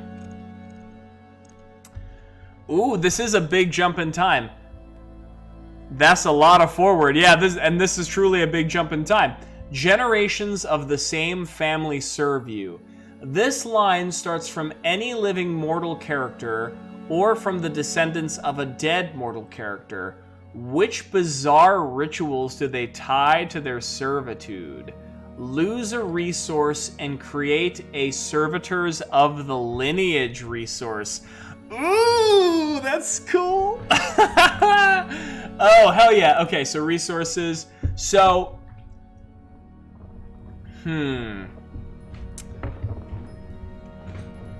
I kind of like the idea. So it has to come from an existing character.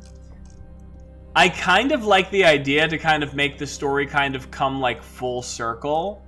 That the lineage is from the noble that we once served, right? So Crowned Kata, the noble who owned Strigelval, right? You know, probably eventually falls out of power. We're serving as a nameless mercenary across multiple theaters of war for a couple generations. Their family sort of falls into obscurity. They're like a lesser nobility now. To the point where, like, our riches and our time spent on Earth, like, consolidating power, kind of, like, positions us into a way where, like, they've sworn fealty to us. You know what I mean? So it's kind of like a reversal of fortune, which I think is narratively pretty cool. So I feel like it should be, so we cross out the... Yeah, we become our former superior, exactly. So I think we cross out Crown Kata, right? Or, this line starts from any living character. Oh, so it doesn't have to... Oh, right, because it's not a character that we gain, it's a resource. We lose a resource and gain a resource. Okay, so we lose the resource. I think it is landed a small... Do we lose the small patch of wooded territory? Or do we lose the wooden hovel? I think maybe we keep the territory because the territory is what becomes our... Or we're a mercenary, so over time we probably sell that land. Yeah, I don't think it makes sense for us to establish our hold on where our family used to be landed, because then that would kind of give up the goat that we are ever living, right? Like, it can't be that this one mercenary guy who's like covered in scars like never seems to get any younger, right? So I think that's what it is. I think we sort of forsake our original land, our original holdings. We sell it, we do whatever, to establish a foothold in a new land, but in the wake of that, we gain the servitors of the lineage, and this is the heirs of Kata.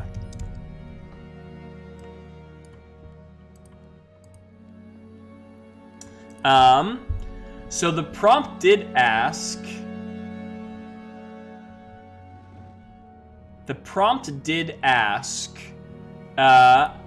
what bizarre rituals do they tie to their servitude? So let's use... There's like a random... Yeah, this is what I want. Like an event chart, right? Like a little inspiration chart. I think that was the one. Yeah, event meaningful. Let's use these to help spark an idea. So we're going to roll 2d100... 59, 74. 59 is agree, and 74 is liberty. Let's flip them. Divide 59 randomness.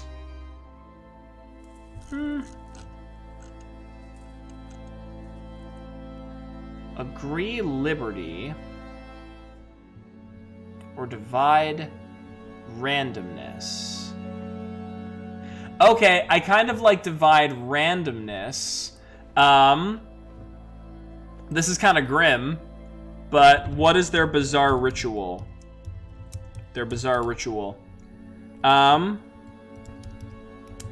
So their bizarre ritual is they sort of do like a lottery, like a random lottery. It's like a divination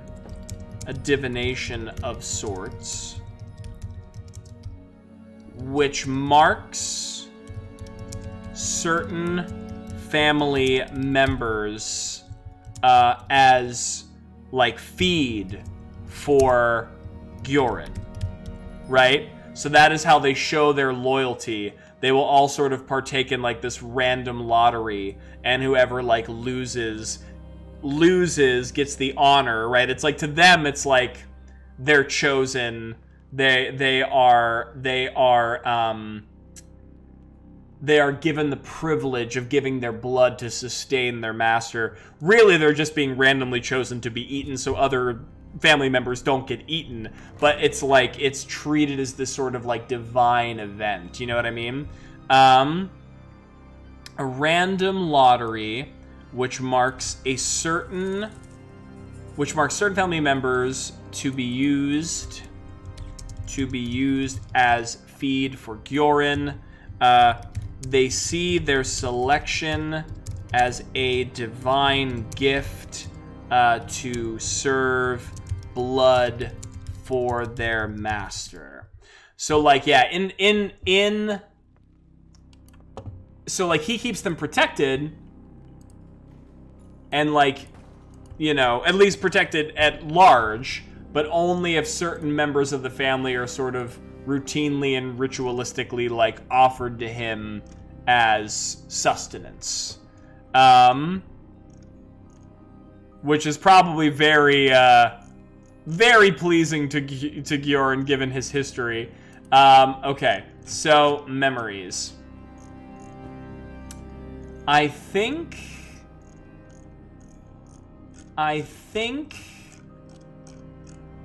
I kind of feel like this one goes under Knightly Ascension, because the last memory we have of this is Crowned Kata rewarding us for becoming knighted. And then, like, the grand sort of, like, flip of everything is now we are Kata's descendants' overlord, right? Ooh, gosh, that's cool. Experience, too.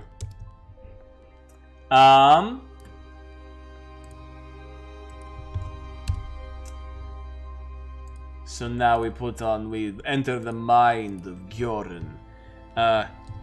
Countless years pass in the blink of an eye. My sword has cleaved through the neck of many an enemy soldier, further securing my position as manors, nobles, and regencies rise and fall. The heirs of Crowned Kata,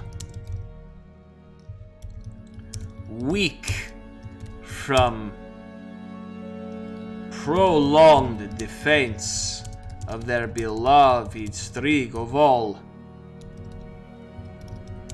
are desperate for my aid in protecting their homelands. I offer them my service and my strength, but not without a price. The Khatan dynasty serves me from the shadows, offering me members of their house as tribute to my blood hunger, in order to maintain my allegiance to their interests on the surface world, or on the interests in the affairs of mortals. Oh, hell yeah. That's cool. That's very cool. Okay. So the chronology, that was 13. The Khatan dynasty becomes a puppet for my will and serves me and binds themselves to me in ritual service. They offer me blood and flesh from their own number to keep in my good graces. And that is prompt 13. Ah, oh, dang, that's cool. What a sweet twist. Ah. Alright. Servitors of the lineage. Skills. Okay. Now, let's go to our dice. We gotta roll a d10. Ooh, we might go backwards. Roll d6. Yep, we're going backwards. We're going backwards 3, so we're going to prompt 10. The stars pinwheel above you in the night. The seasons are a blur. You are as an automaton, unconscious of the passage of decades. A century passes. Strike out a memory. Strike out all mortal characters. Wow. Wow.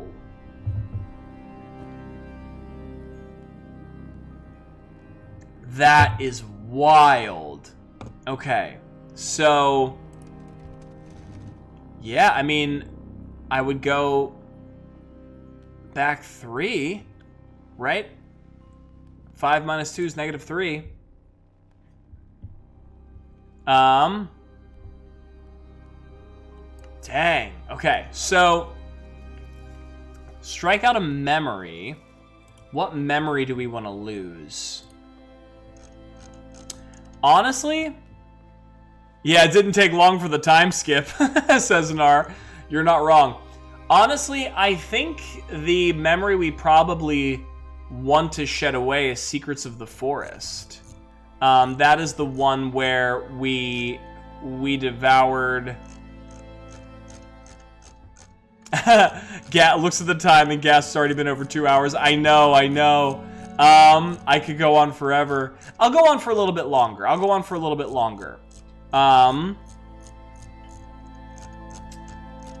I think maybe we lose Secrets of the Forest, because that is the one where we eat Zophie, and like that was probably our first real big, like, you know, very painful. That was something we never ever wanted to do. So I think it makes sense that if we are, yeah, I kind of feel like we spend years just like drinking the blood of the Catans and like, or the Catans. Did I literally just then make them the Lord of Catans and I didn't even realize it? That's hilarious. Please don't sue me.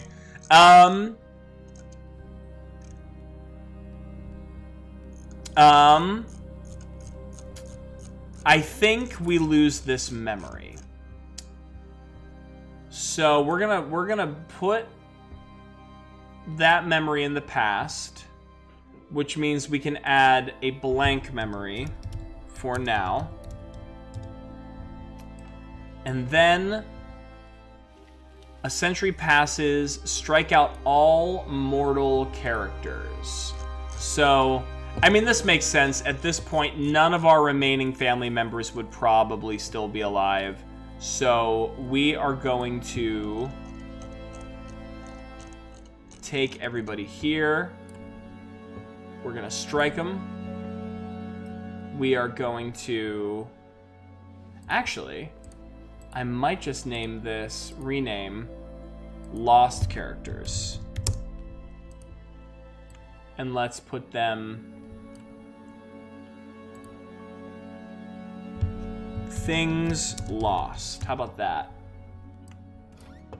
So now we can drag all lost characters into Things Lost, and we can drag memories into Things Lost, and we can just delete this.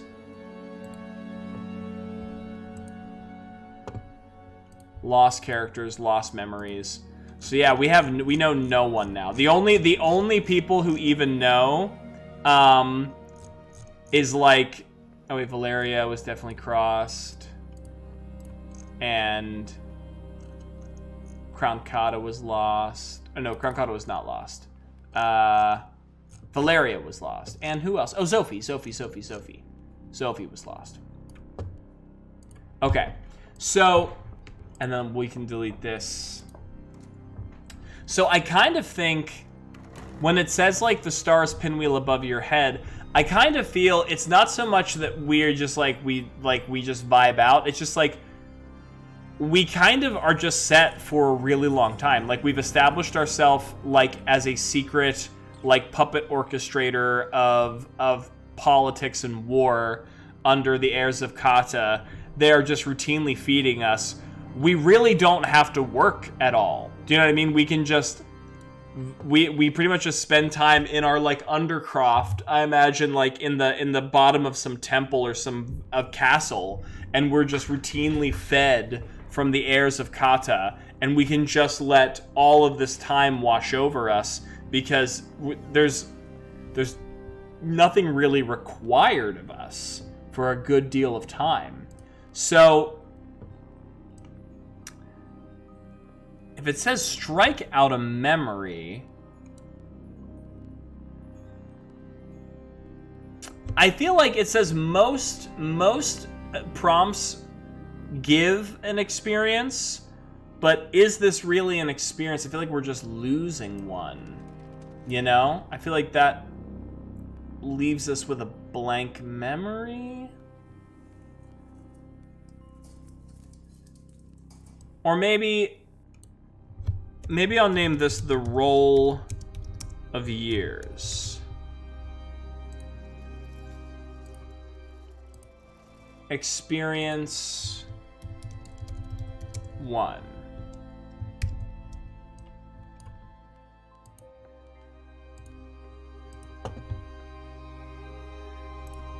I'm trying to think if this, because it says most prompts make an experience, but this says strike out a memory. I'm gonna err on the side of caution and say it does make a new memory, even if it is just a pretty blurry memory, right?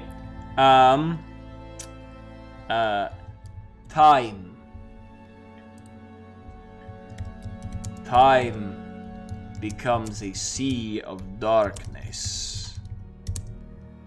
There is nothing but the cycle. I wake, pull myself from the stone that hides my resting place, guarded dutifully by the heirs of Kata. I feed upon those offered to my hunger. I rest. Beyond the stone walls, behind the walls, the fortified walls of the Kata keeps, time drudges forward. People I knew, people I loved, they fade into the dust.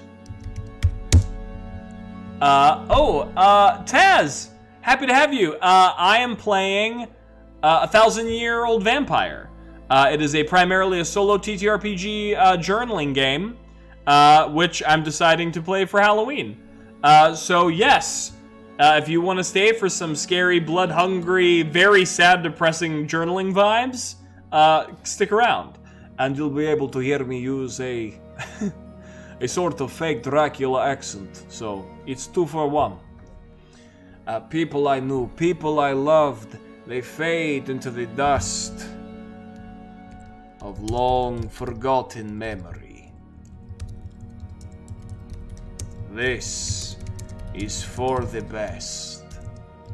They would not know me as I am now. I am not the Gyorin they once knew. I am not the Gyorin they loved. I am something else now. Something more. Something terrible. A journal game. So you write for the game primarily. You'll see Taz actually coming up pretty shortly as I finish this little entry. The game has you roll some dice. The dice decides what prompt you then next answer through the journey of your vampire's life. And then depending on what the prompt asks of you, you may have to use some of your acquired resources, skills, abilities, parts of their history that your vampire has acquired over their long life. But mostly they are just giving you seeds to be able to answer the prompt in like a narratively satisfying way. And this all is sort of leading up to your vampire's ultimate fate or demise. Reminds me of the Choose Your Own Adventure books you read as a kid. Honestly, yeah, very similar. Although I guess you get a little bit more agency of how the adventure ends. Redeemed Hydrate. Thank you. I probably desperately need it, so you're not wrong on that. Also, happy Halloween, everyone. I'll have another sip of that, actually. It's pretty good. Okay. So now let's go to the chronology. And so that was prompt 10. Untold stretches of time fade away as I feast. Oh, thank you so much, Extaz, for your follow and your compliment. My personality is so optimistic, it is the only thing that's going to get us through this incredibly depressing story. So it'll be a nice contrast between the very sad vampire, lonely vampire, and me, who is as chipper as one can possibly be under the circumstances. So thank you. And I appreciate you and your follow. Thank you so much. Until stretches of time fade away as I feast upon the progeny of the heirs of Kata. They serve me into and beyond death, just as their contract requires. I no longer count the years. They are of no use to me. And that is prompt 10. Not 120. We'll see. Maybe we'll get to 120. So that's our wolf. Oh, Nar. Oh, Nar. You're too kind to me, Nar. Okay. So actually, Taz, this will be a good opportunity for you to see how things move forward. So let's go back to memories. Okay. So this is my, where did we say our last prompt was? Prompt 10. So every time we want to see where the story goes, Taz, we're prompt 10, we take some dice. We roll first a d10. Oh no, we're going backwards again. So basically what happens, Taz, you roll a d10 and then you minus the result of a d6, right? So sometimes that means you're going to be moving forward in time. Most of the time it means you're going to be moving forward. But in this scenario in which I rolled a 1 and then a 2 and we minus them, we actually go into the negative numbers. So we actually go backwards on the prompt list, which might give us a different list of events to deal with. So if we were at prompt... what happens if you roll the same number and it's 0? Nar says, excellent question. Each prompt actually has multiple... entries. So you can see 10 here where I lost the decades. There's also actually 2 other prompts listed under here.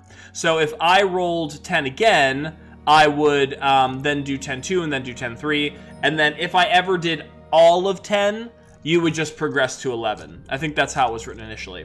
Xtaz says, do you play any other games? Oh boy, Xtaz, do I. If you are new to this channel, which... you are, congratulations. We do a lot of things. Primarily, we're a tabletop role-playing game stream. So we do play big group games like Dungeons & Dragons. We have an ongoing 5th edition Dungeons & Dragons campaign, which I dungeon master. And that is usually on Wednesdays if we can get everyone to join. I also do solo tabletop role-playing games, kind of like this. And I've also played other ones that are less narrative and more mechanical, that have like combat mechanics and stuff. It just depends on the game. And then I also play some digital role-playing games. So I'm playing Baldur's Gate 3 right now. I'm on episode 3 of that. and also like Solasta, which is another sort of D&D digital equivalent. So I like role-playing games a lot, and that's primarily what I play. So if you like storytelling games, if you like role-playing games, we got you covered. And if there's any of those series that you think are interesting, then all of those are also on our YouTube, which you can check out. So no FPS games like COD, not really, no. Did I play a multiplayer game? I do like some of those games. The closest I probably get to when it comes to multiplayer is like I was really obsessed with Armored Core lately, Armored Core 6. But I don't really have the setup to stream them really well, not yet. So I mostly leave that on my PS4, and I leave my computer to handle all of like the storytelling games. But I don't know, might be nice to bring some like Armored Core to the stream if I could eventually. I love Final Fantasy and other role-playing games. Oh, well then perfect. Then you have definitely found a channel that aligns with your interests, let's say, if you like role-playing games. Okay, so if we go back, what is our...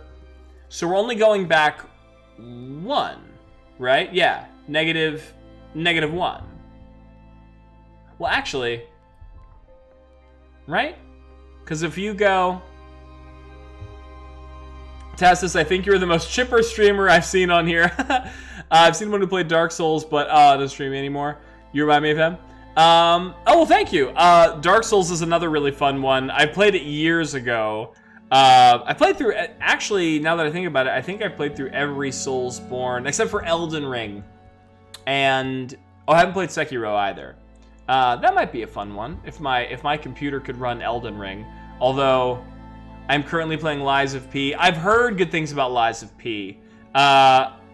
Super kooky lore, but I like the idea of the puppets. And Crimson Desert looks really good. too. Not heard Crimson Desert. I'll have to look that up. That's new to me.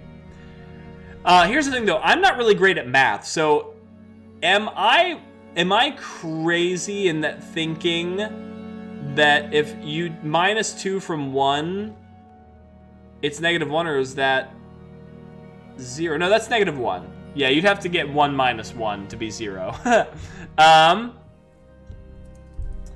Elden Ring was amazing. Yes, I hear such... I mean, I've already spoiled so much of it for myself, unfortunately, because, you know, I'm on the internet. But, I mean, I'm still sure it'd be a wonderful thing to experience. I think there's also DLC coming out for it, probably. I mean, there usually is when it comes to FromSoft games. There's usually, like, at least 2 rounds of DLC. You develop a system for feeding. What is it? What happens to those who die? Create a skill that reflects this. Well, I like the stream so far, but I have to go. We'll check you out. Oh, of course. Hey, I understand. I got lots of stuff rolling on here, so anytime you drop in, there'll be more to see. And I'm happy that you enjoyed it, so come back on in. And drop a follow on Instagram. Thank you. The Instagram is it's a work in progress, but you can see some clips on there. I gotta add more. But yeah, come back on in. Would love to have you. We develop a system for feeding. I mean, I think we already kind of did establish a system for feeding. But maybe this has to be in addition to, right? So let's figure out another 44 and 75. Which, did we roll that before? What's 44? 44 is release, and 75 military. Release military. Okay, now if I flip them, 44 is prison, and 75 is refuse. Refuse prison or release military. We develop a system for feeding. What if... Okay.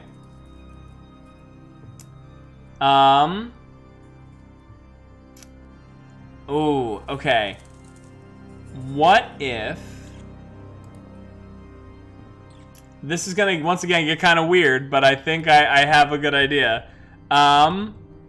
The skill is only the strongest survive. So this has been, years and years and years that the kata, the heirs of kata, have been serving us.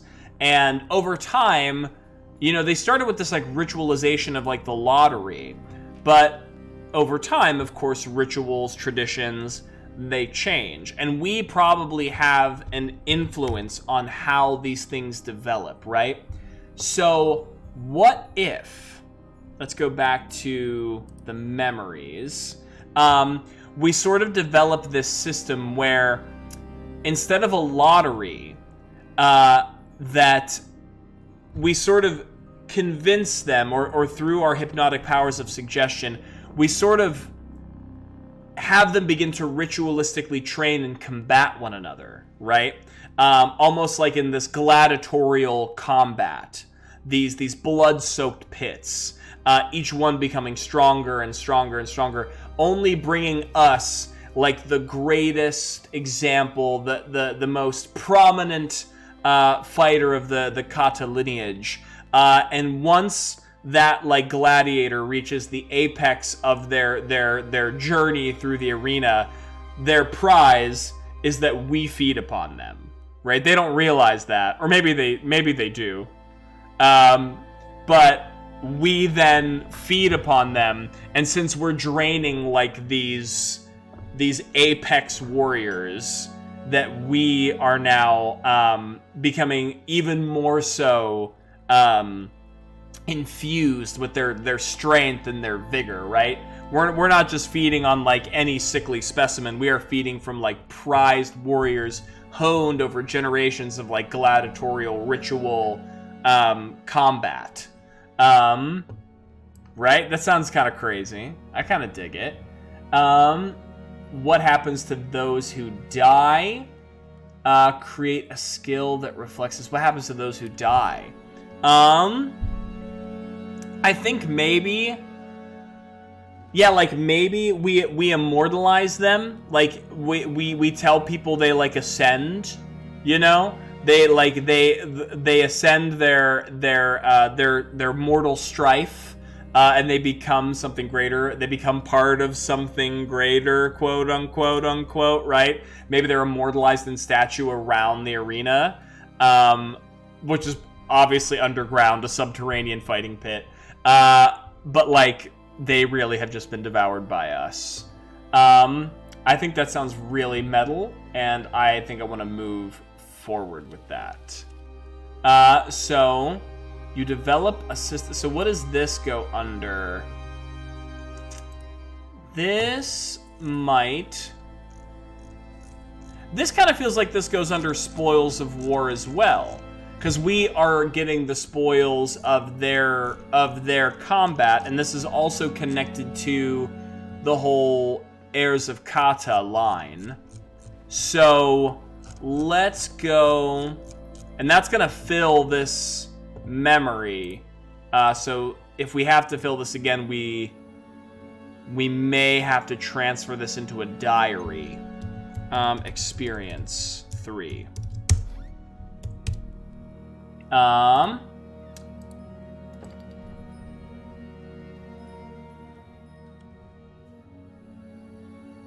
So, okay. Wow, I just had a sudden moment of deja vu tonight. Weird. Just about to write this entry. In the great... Well, let me click that off.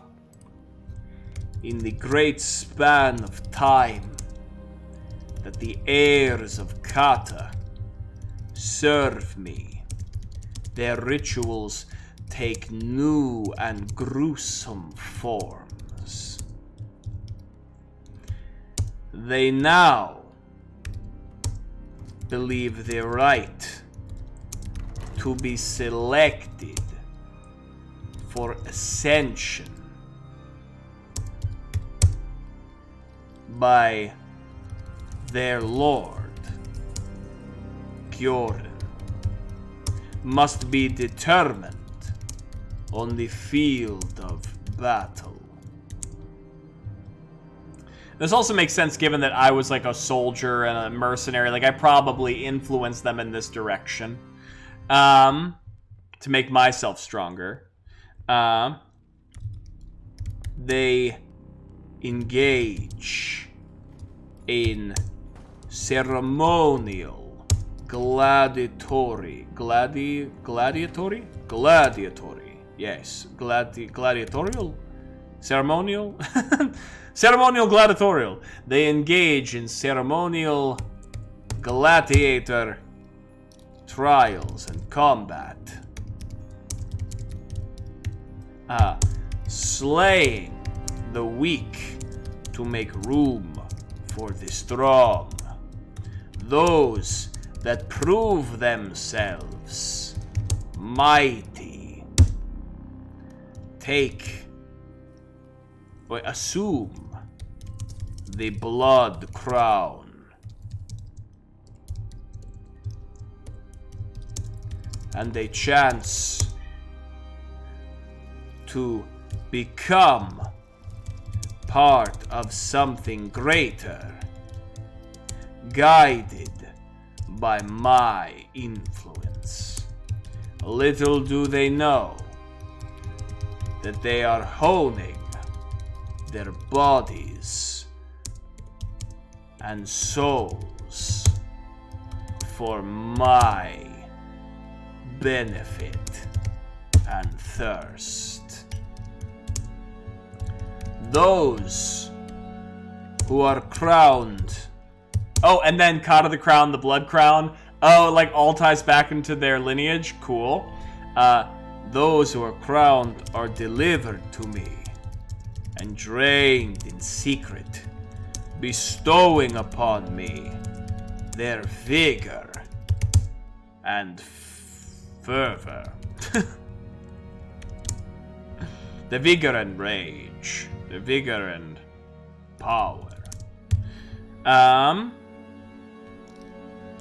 Those who make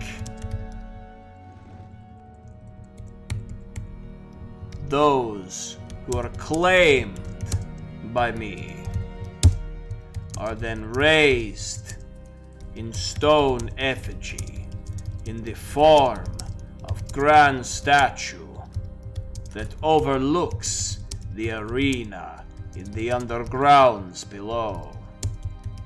Cotton Estates.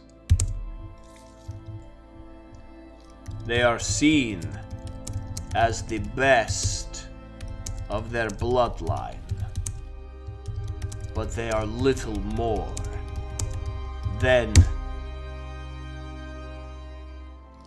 cattle to me, than honed cattle to me. Ooh, okay. Nice. That is prompt 9. Prompt 9? Prompt 9. Ooh, okay. Dark. Then we're gonna go to the chronology. The Cotton Dynasty creates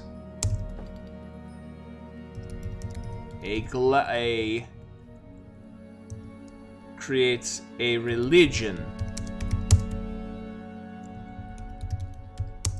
based on blood and combat. They offer their strongest to me. I drink deep of them and grow mightier than any could imagine. That's prompt 9. Nice. Okay. So now we're getting stronger. We've spent a long time letting the Katans feed us, then develop like sort of a religion around this feeding ritual, training themselves to be as strong as they can for us to devour. I think now we're getting strong enough that in future roles, we might, peek our heads out and see what the new world has brought. So we're gonna roll a d10. Oh no, or we might go backwards. And then we're gonna roll a d6. Okay, we're gonna go back 4. So 1, 2, 3, 4. We've had this one before.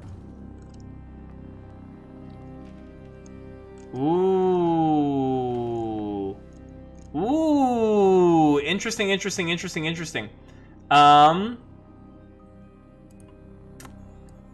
So we've gotten prompt 5 before, but now we get the second version of it. A character you victimized comes to you in a dream. Do they curse or forgive you? Receive a mark. I think, as much as I would like the character to be Zophie, being a member of our family, and that be like a... Oh, wait.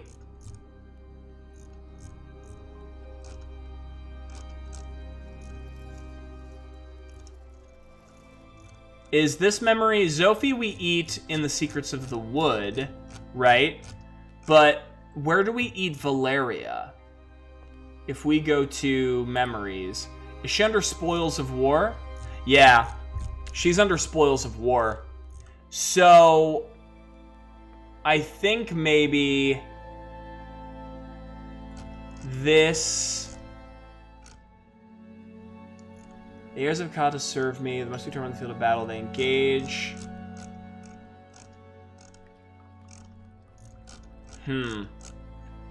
This might be when I have to make my first diary entry. Because...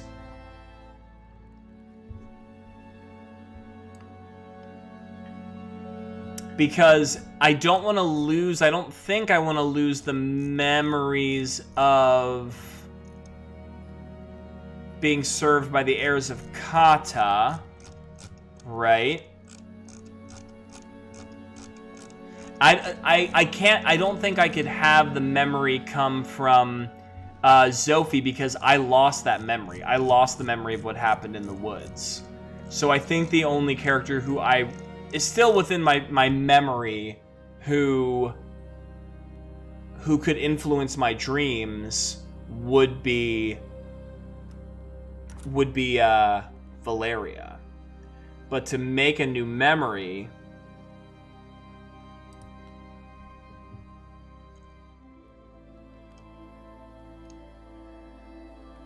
I also haven't added anything to the founding memory yet.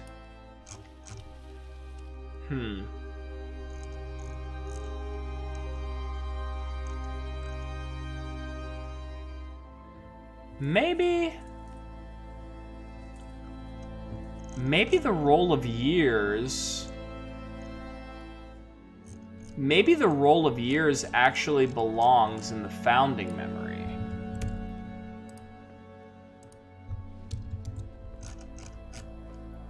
Because it affects so much of who we are. It literally erases our origin story, essentially. And so this would still be blank. So then... if we had a new memory of someone... A character you victimized comes to you in a dream. Do they curse or forgive you? I think this might be called Terrors from the Past. Right? So...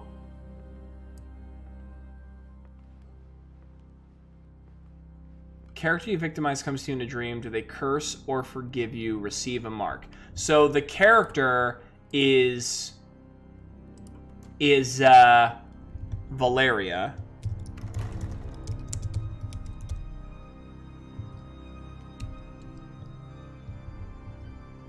And they definitely curse us, right? But how do they curse us? I think is... Let's see. 29, 56. 29 is take, and 56 is wishes. Take wishes. What is something that we wish? I guess we should also check the flip side in case that also invokes anything for us.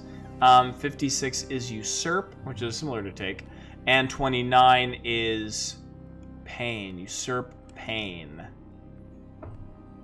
Ooh, usurp pain is kind of interesting too. Usurp pain.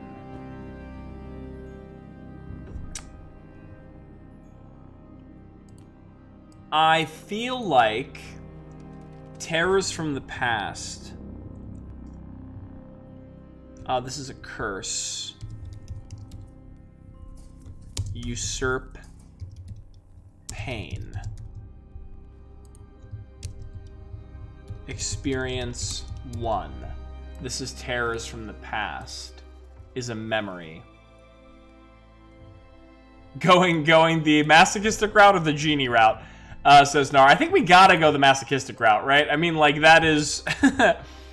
that is more or less what this game is about. I kind of feel like with Valeria, her thing was like she was taking something from us, right? And then we like punished her, right? So I think her thing should be, her curse should be like when we take something from someone, we're punished. You know what I mean? So I think what the mark is, Mark 1, Never Healing Scars. That was the mark that he got from the Immortal, from Radhu.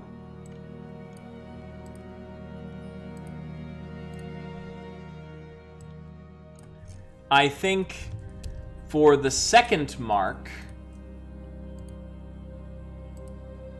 Mark 2, we feel the pain of those we feed upon. Huh? How about that? We've spent years being so strong, being so overwhelming. We could take whatever we want with any repercussion. People pretty much served themselves to us on a silver platter. But now our comeuppance are sort of, we have to answer in some spiritual way for all of the pain that we've inflicted on others. So I think since she took something from us and we punished her, now when we take from someone else, we suffer in turn. So I'm gonna call this pain transference. And I'm gonna put this back to white and say Valeria, the ghost of Valeria. The ghost of Valeria visits us in a nightmarish vision and curses us. We are now subject to the pain that we inflict upon others. And how does this manifest?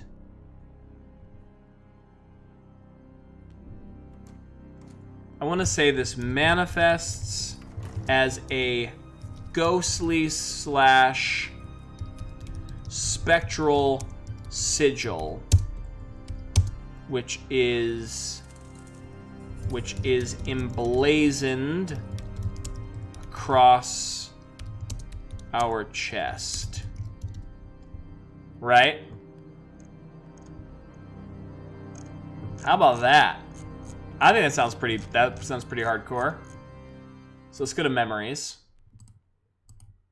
And then we'll go, we have to enter Gyorin's mind. Late. I guess late one night, that's when I'm awake.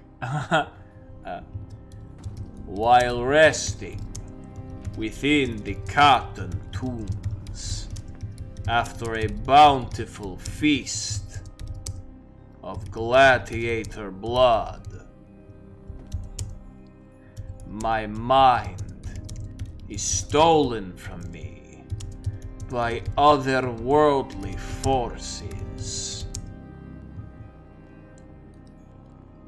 Before me, I am transported back to a time almost forgotten.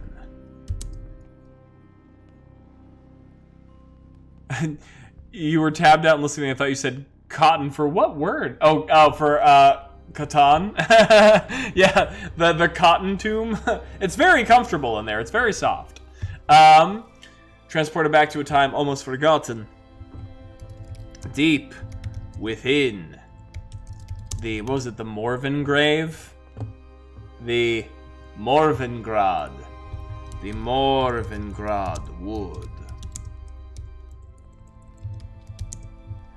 There, I see Valeria again, rifling through my stolen treasures. I pounce upon her, much like I did those many years ago, but my claws and fangs find no earthly purchase.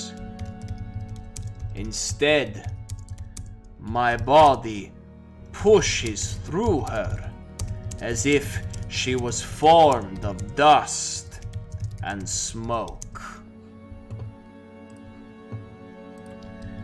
When I gaze back upon her, I see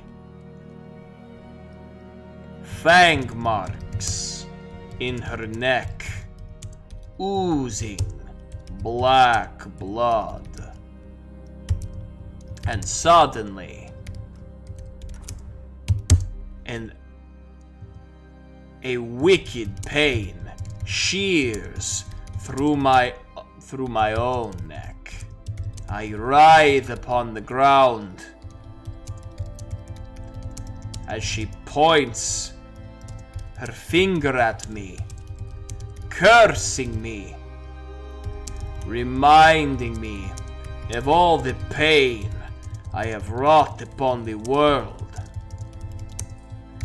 From the shadows of the forest, more nameless victims materialize. From the mist, all bleeding, all pointing, causing my own body to twist and turn with the wounds I forced them to suffer in life. I awake in a pained sweat, gasping for air I do not need to breathe. My chest thrums with a newfound ache, and when I look down, a symbol carved out of what would seem a wraith's knife is etched into my flesh. I am doomed now to suffer the pain I inflict upon mortals. It is a punishment I no doubt deserve, and is long overdue. How about that, huh? That is horrifying and cool. So chronology. The ghost of Valeria. The victims of my past return to me in a ghostly vision and punish me for my crimes upon mortals. I now feel the pain that I make others endure and suffer. Prompt 5-2. Nar says the music kicked up right at the right time and stopped soon as you did. I love when that happens. When I play D&D sometimes in real life, like at a table, which is rare nowadays because of everything. But sometimes I will use music to like sync up to events that we're doing, and there is always that like rare moment where the music just like perfectly synchronizes with when you speak, or like when you're narrating a scene, like especially in a combat scene, like you'll be describing a really awesome critical hit or whatever, and like the music is like pumping, and it's like a broken, like what do they say, like a broken clock will be right twice a day. Like on a long enough timeline, these things have to kind of find rhythm together if you're speaking and things are playing, but it still is very cool when it happens all the same. So that was our second mark. We now are marked by pain transference and never healing scars. Sounds pretty terrible, but we've also lived a life of horrible undeath so far, so I guess it's fair. I just splashed water on my face. All right, let's see here. If I take a look at... So we are at prompt 5-2. What if I go all the way back? What if, you know what I mean? Like I think I've gone back a few more times than I've gone forward. Let's roll a d10. There we go. That looks like a forward if I ever saw it. A 9 minus 3. So that is 8, 7, 6. We're moving 6 forward. So 5 plus 6, 7, 8, 9, 10, 11. That's prompt 11. Have we had 11 before? How do you find solace from the raging hunger within you? You may lose one checked or unchecked skill.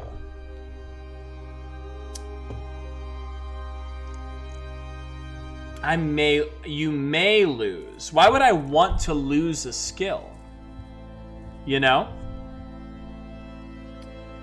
Unless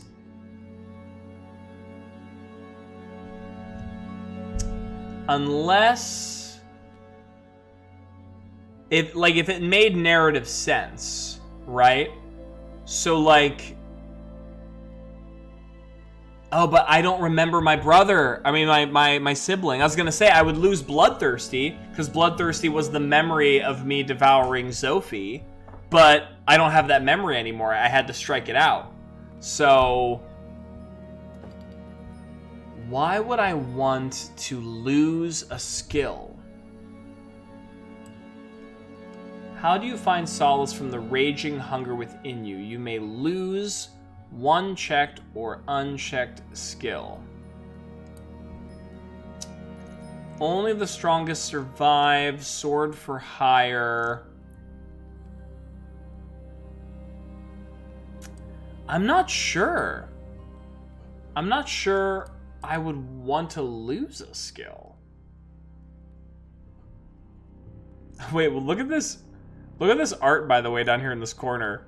It's like a guillotine strap for people's legs. I've never seen that before, but that is very unsettling. And also their expression was kind of like, how did you get caught in this leg trap? I don't know. How did you get caught in this leg trap? Like, how do you... how does that happen casually? I may lose a checked or unchecked skill.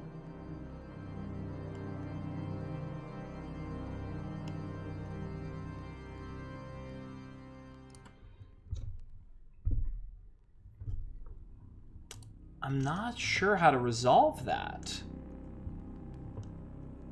They're looking at each other like they're at the salon. Yeah, it's like way too casual. I mean, I guess that was like with a lot of medieval expressions, like, right, in paintings, everybody was like very serene. But this just does not look like a scene in which they should feel very serene. That looks like there should be a lot more concern on everyone's faces involved there.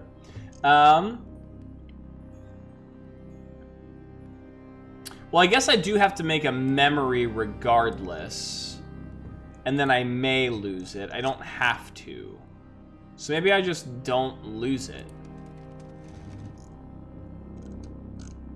Oh, I moved this. I rethought about where time becomes a sea of darkness. Oh, no, that's the same. That's the same. That's the same. Maybe this one goes under the nightly ascension, because what I'm thinking is, how do you find solace from the raging hunger within you? And if I have to look at my skills or memories,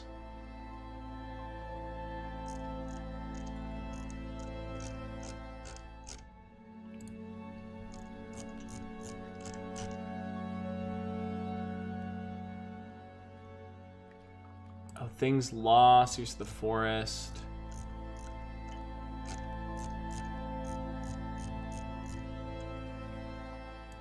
Because I was thinking maybe I could like walk the woodlands to help me, but that doesn't tie to any of my current memories.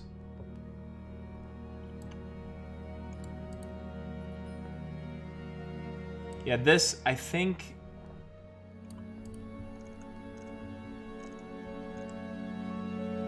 if I am to feed upon mortals, then it must be those who have no connection to me that spell ill for others. Maybe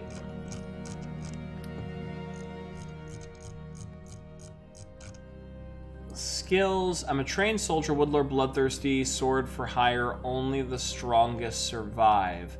How do you find solace from the raging hunger within you?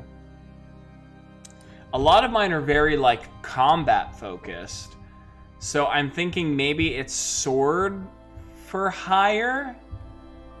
Maybe I start taking out my anger on, well, no, but now I have pain transference. So if I hurt people, then I suffer. So it wouldn't make sense to like beat a bunch of people up, because then only I would suffer. This is tough. Terrors from the past. Okay. I think I have one.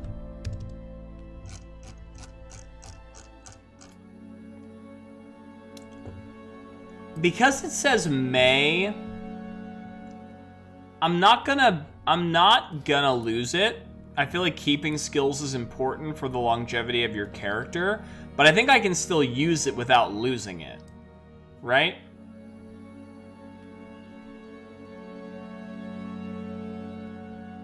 You may lose one checked or unchecked skill. Because the other ones would tell you when you have to.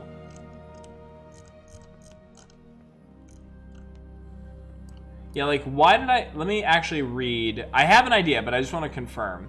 So if I go to the chronology, prompt 5 was when we got prompt 5, prompt 5, prompt 5, prompt 5. Yeah. You murder someone, it says kill a character, check a skill. It will tell you to check. So I don't think I have to do this if I don't want to. And I don't want to. I don't want to lose anything if I can help it. So I think what I'm going to do is I'm going to go back to my memories and terrors of the past. I'm going to go to experience 2. And so how does Gioran help relieve the solace of his blood hunt? as Blood Rage, especially because he can't, like, beat people up anymore. You know, doing so would hurt him. And he's lost the secrets of his old woodland trails, right? Like, he no longer has, like, the, well, actually, he still has the hidden cache. He still has the secret woodland hovel.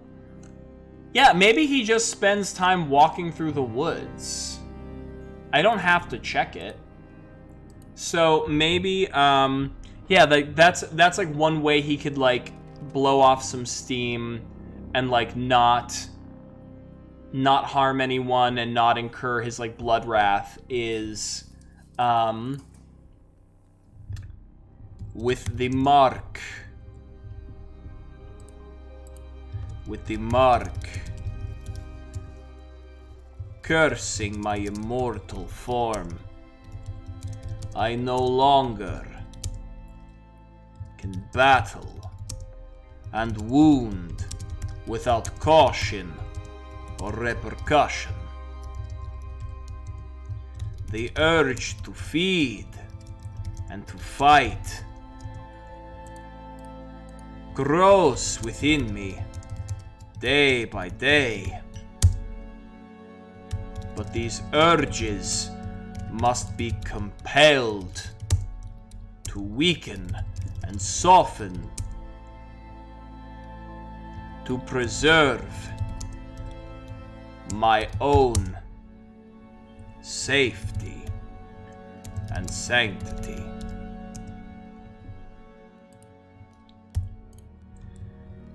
The more I think back upon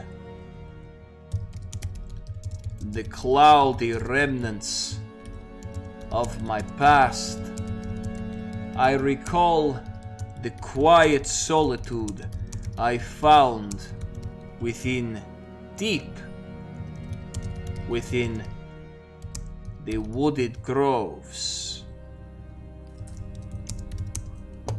of, I have to remember this name, Morvengrad Wood.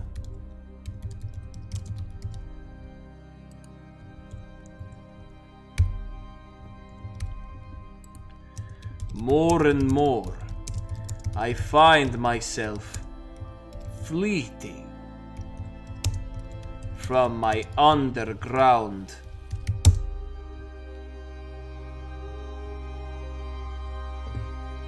bastion to wander through the copses and treetops, pondering upon nature and the way it stretches and expands across time. Much like myself, the forest is not the same as I remember, though its shape is vaguely familiar. Old walks I would take, find new wines, new roads, new sights. I cherish them for a time, knowing they too will shift as the years roll on. For now, my bloodlust is quelled from these meditative musings. I replace signs of blood red with earth and green, and I am at peace for a time. How about that?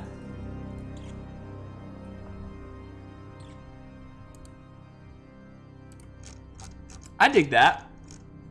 So it's kind of like being haunted by his past, a little bit tears of the past. Like he's returning to a place that like brought him pain and suffering, but he doesn't realize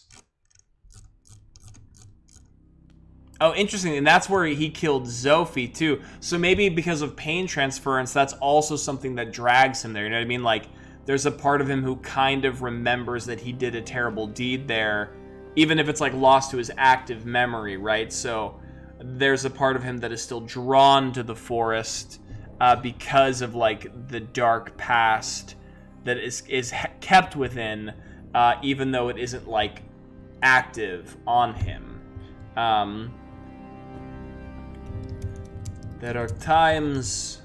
There are moments wandering Morvengrad where my ghostly sigil burns with pain from a source unseen. It is a distant but familiar pang. It brings me a distant sadness, but it always passes, and I feel somehow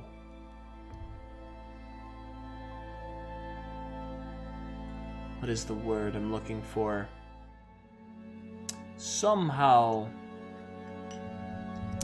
a scale has been tipped back into balance. Yeah. Hell yeah. Okay. So we go back to the chronology. That was prompt 11.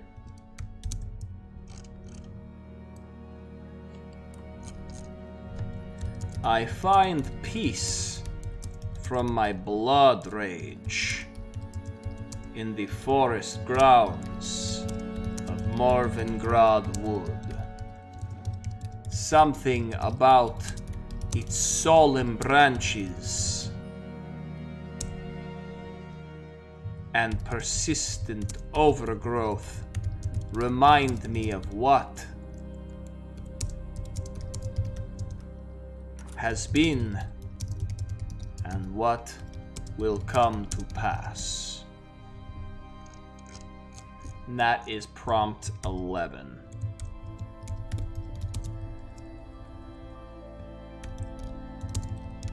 Perfect. Okay, I'm feeling pretty good. I think this might be a good place to call it for the night. We just passed a little over 3 hours, and I'm feeling pretty good about that. Yeah, I'm digging it. I hope y'all are having fun out there. This is cool. Definitely fitting for Halloween. I gotta say that much. Definitely what I was looking to get out of a Halloween game. But let's go back into just chat. Hi y'all, thank you so much for joining us tonight. I have been your host and Dungeon Master, Wolfe Scott. Thank you so much, our new viewer Taz, and all of our returning viewers for stopping in and checking in on the game. You're always appreciated. Your time and energy is so recognized. If you're new here to the channel, what are we? What is this? We are primarily a RPG and TTRPG stream, so we run a bunch of different story and narrative-based games. Big group games you're probably familiar with, like Dungeons & Dragons. We have an ongoing 5th edition campaign that happens usually Wednesdays when we can meet. And then other days when we can't, I will do single-player story-based games, usually very small, intimate indie affairs, things like tonight, 1000 Years Vampire, or Firelights or Tales of the Burnstones. All of those playthroughs and more, including the one you're just watching, will be uploaded to our YouTube. Plugging our YouTube. Plug all of our socials. It's where we post our go-lives. It is where you can catch up on episodes you've missed. It's also, if you go to the Discord, where we also post our go-lives, is where we meme, we chat, we talk about the games we will play. And it will be a 5th edition play-by-post space very soon, fingers crossed. Shout out to all of the services that help make our streams better. Streamlabs, Stream Audio, Streamspell, AI TwitchBot, all the rest that I'm forgetting. They're all down in our description. If you decide to use them for your own streams, you get a little kickback, we get a little kickback. It helps everybody out. Thank you so much. With that being said, though, I think I'm going to cut it for the evening. I will be back tomorrow with a solo stream. I might honestly just run 1,000 Year Vampire again. I kind of feel like I want to keep 1,000 Year Vampire within October, so I kind of have to like crunch through as much October as I can, because obviously the month is not forever.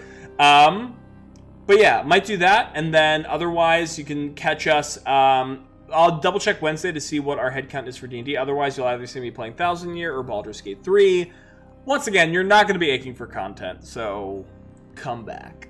But with that being said, Nar says, this was great. I definitely need to rewatch the VOD when you post it so I can watch the parts I missed earlier. Yes, I just got through so much of our backlog on the YouTube, so a lot of the previous episodes that weren't are now up. They're not all time-stamped, but like they're up. So you can definitely watch them. And this will be no different. I'll probably start uploading this as soon as we cut. But once again, thank you so much. Once again, your time and energy is so appreciated. We'll see you tomorrow and through the rest of the week. Until then, drink your water, be easy, have fun, stay safe. Happy Halloween. All of the accolades. Nar says, you saw me posting the BG3 vids? Yeah, everything was piling up, so I needed to get them out there. But they're out there now. So you can catch all 3 of our Baldur's Gate 3 playthrough so far, with more to come.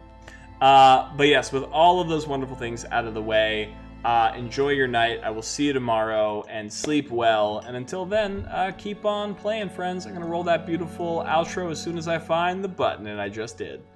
See you later.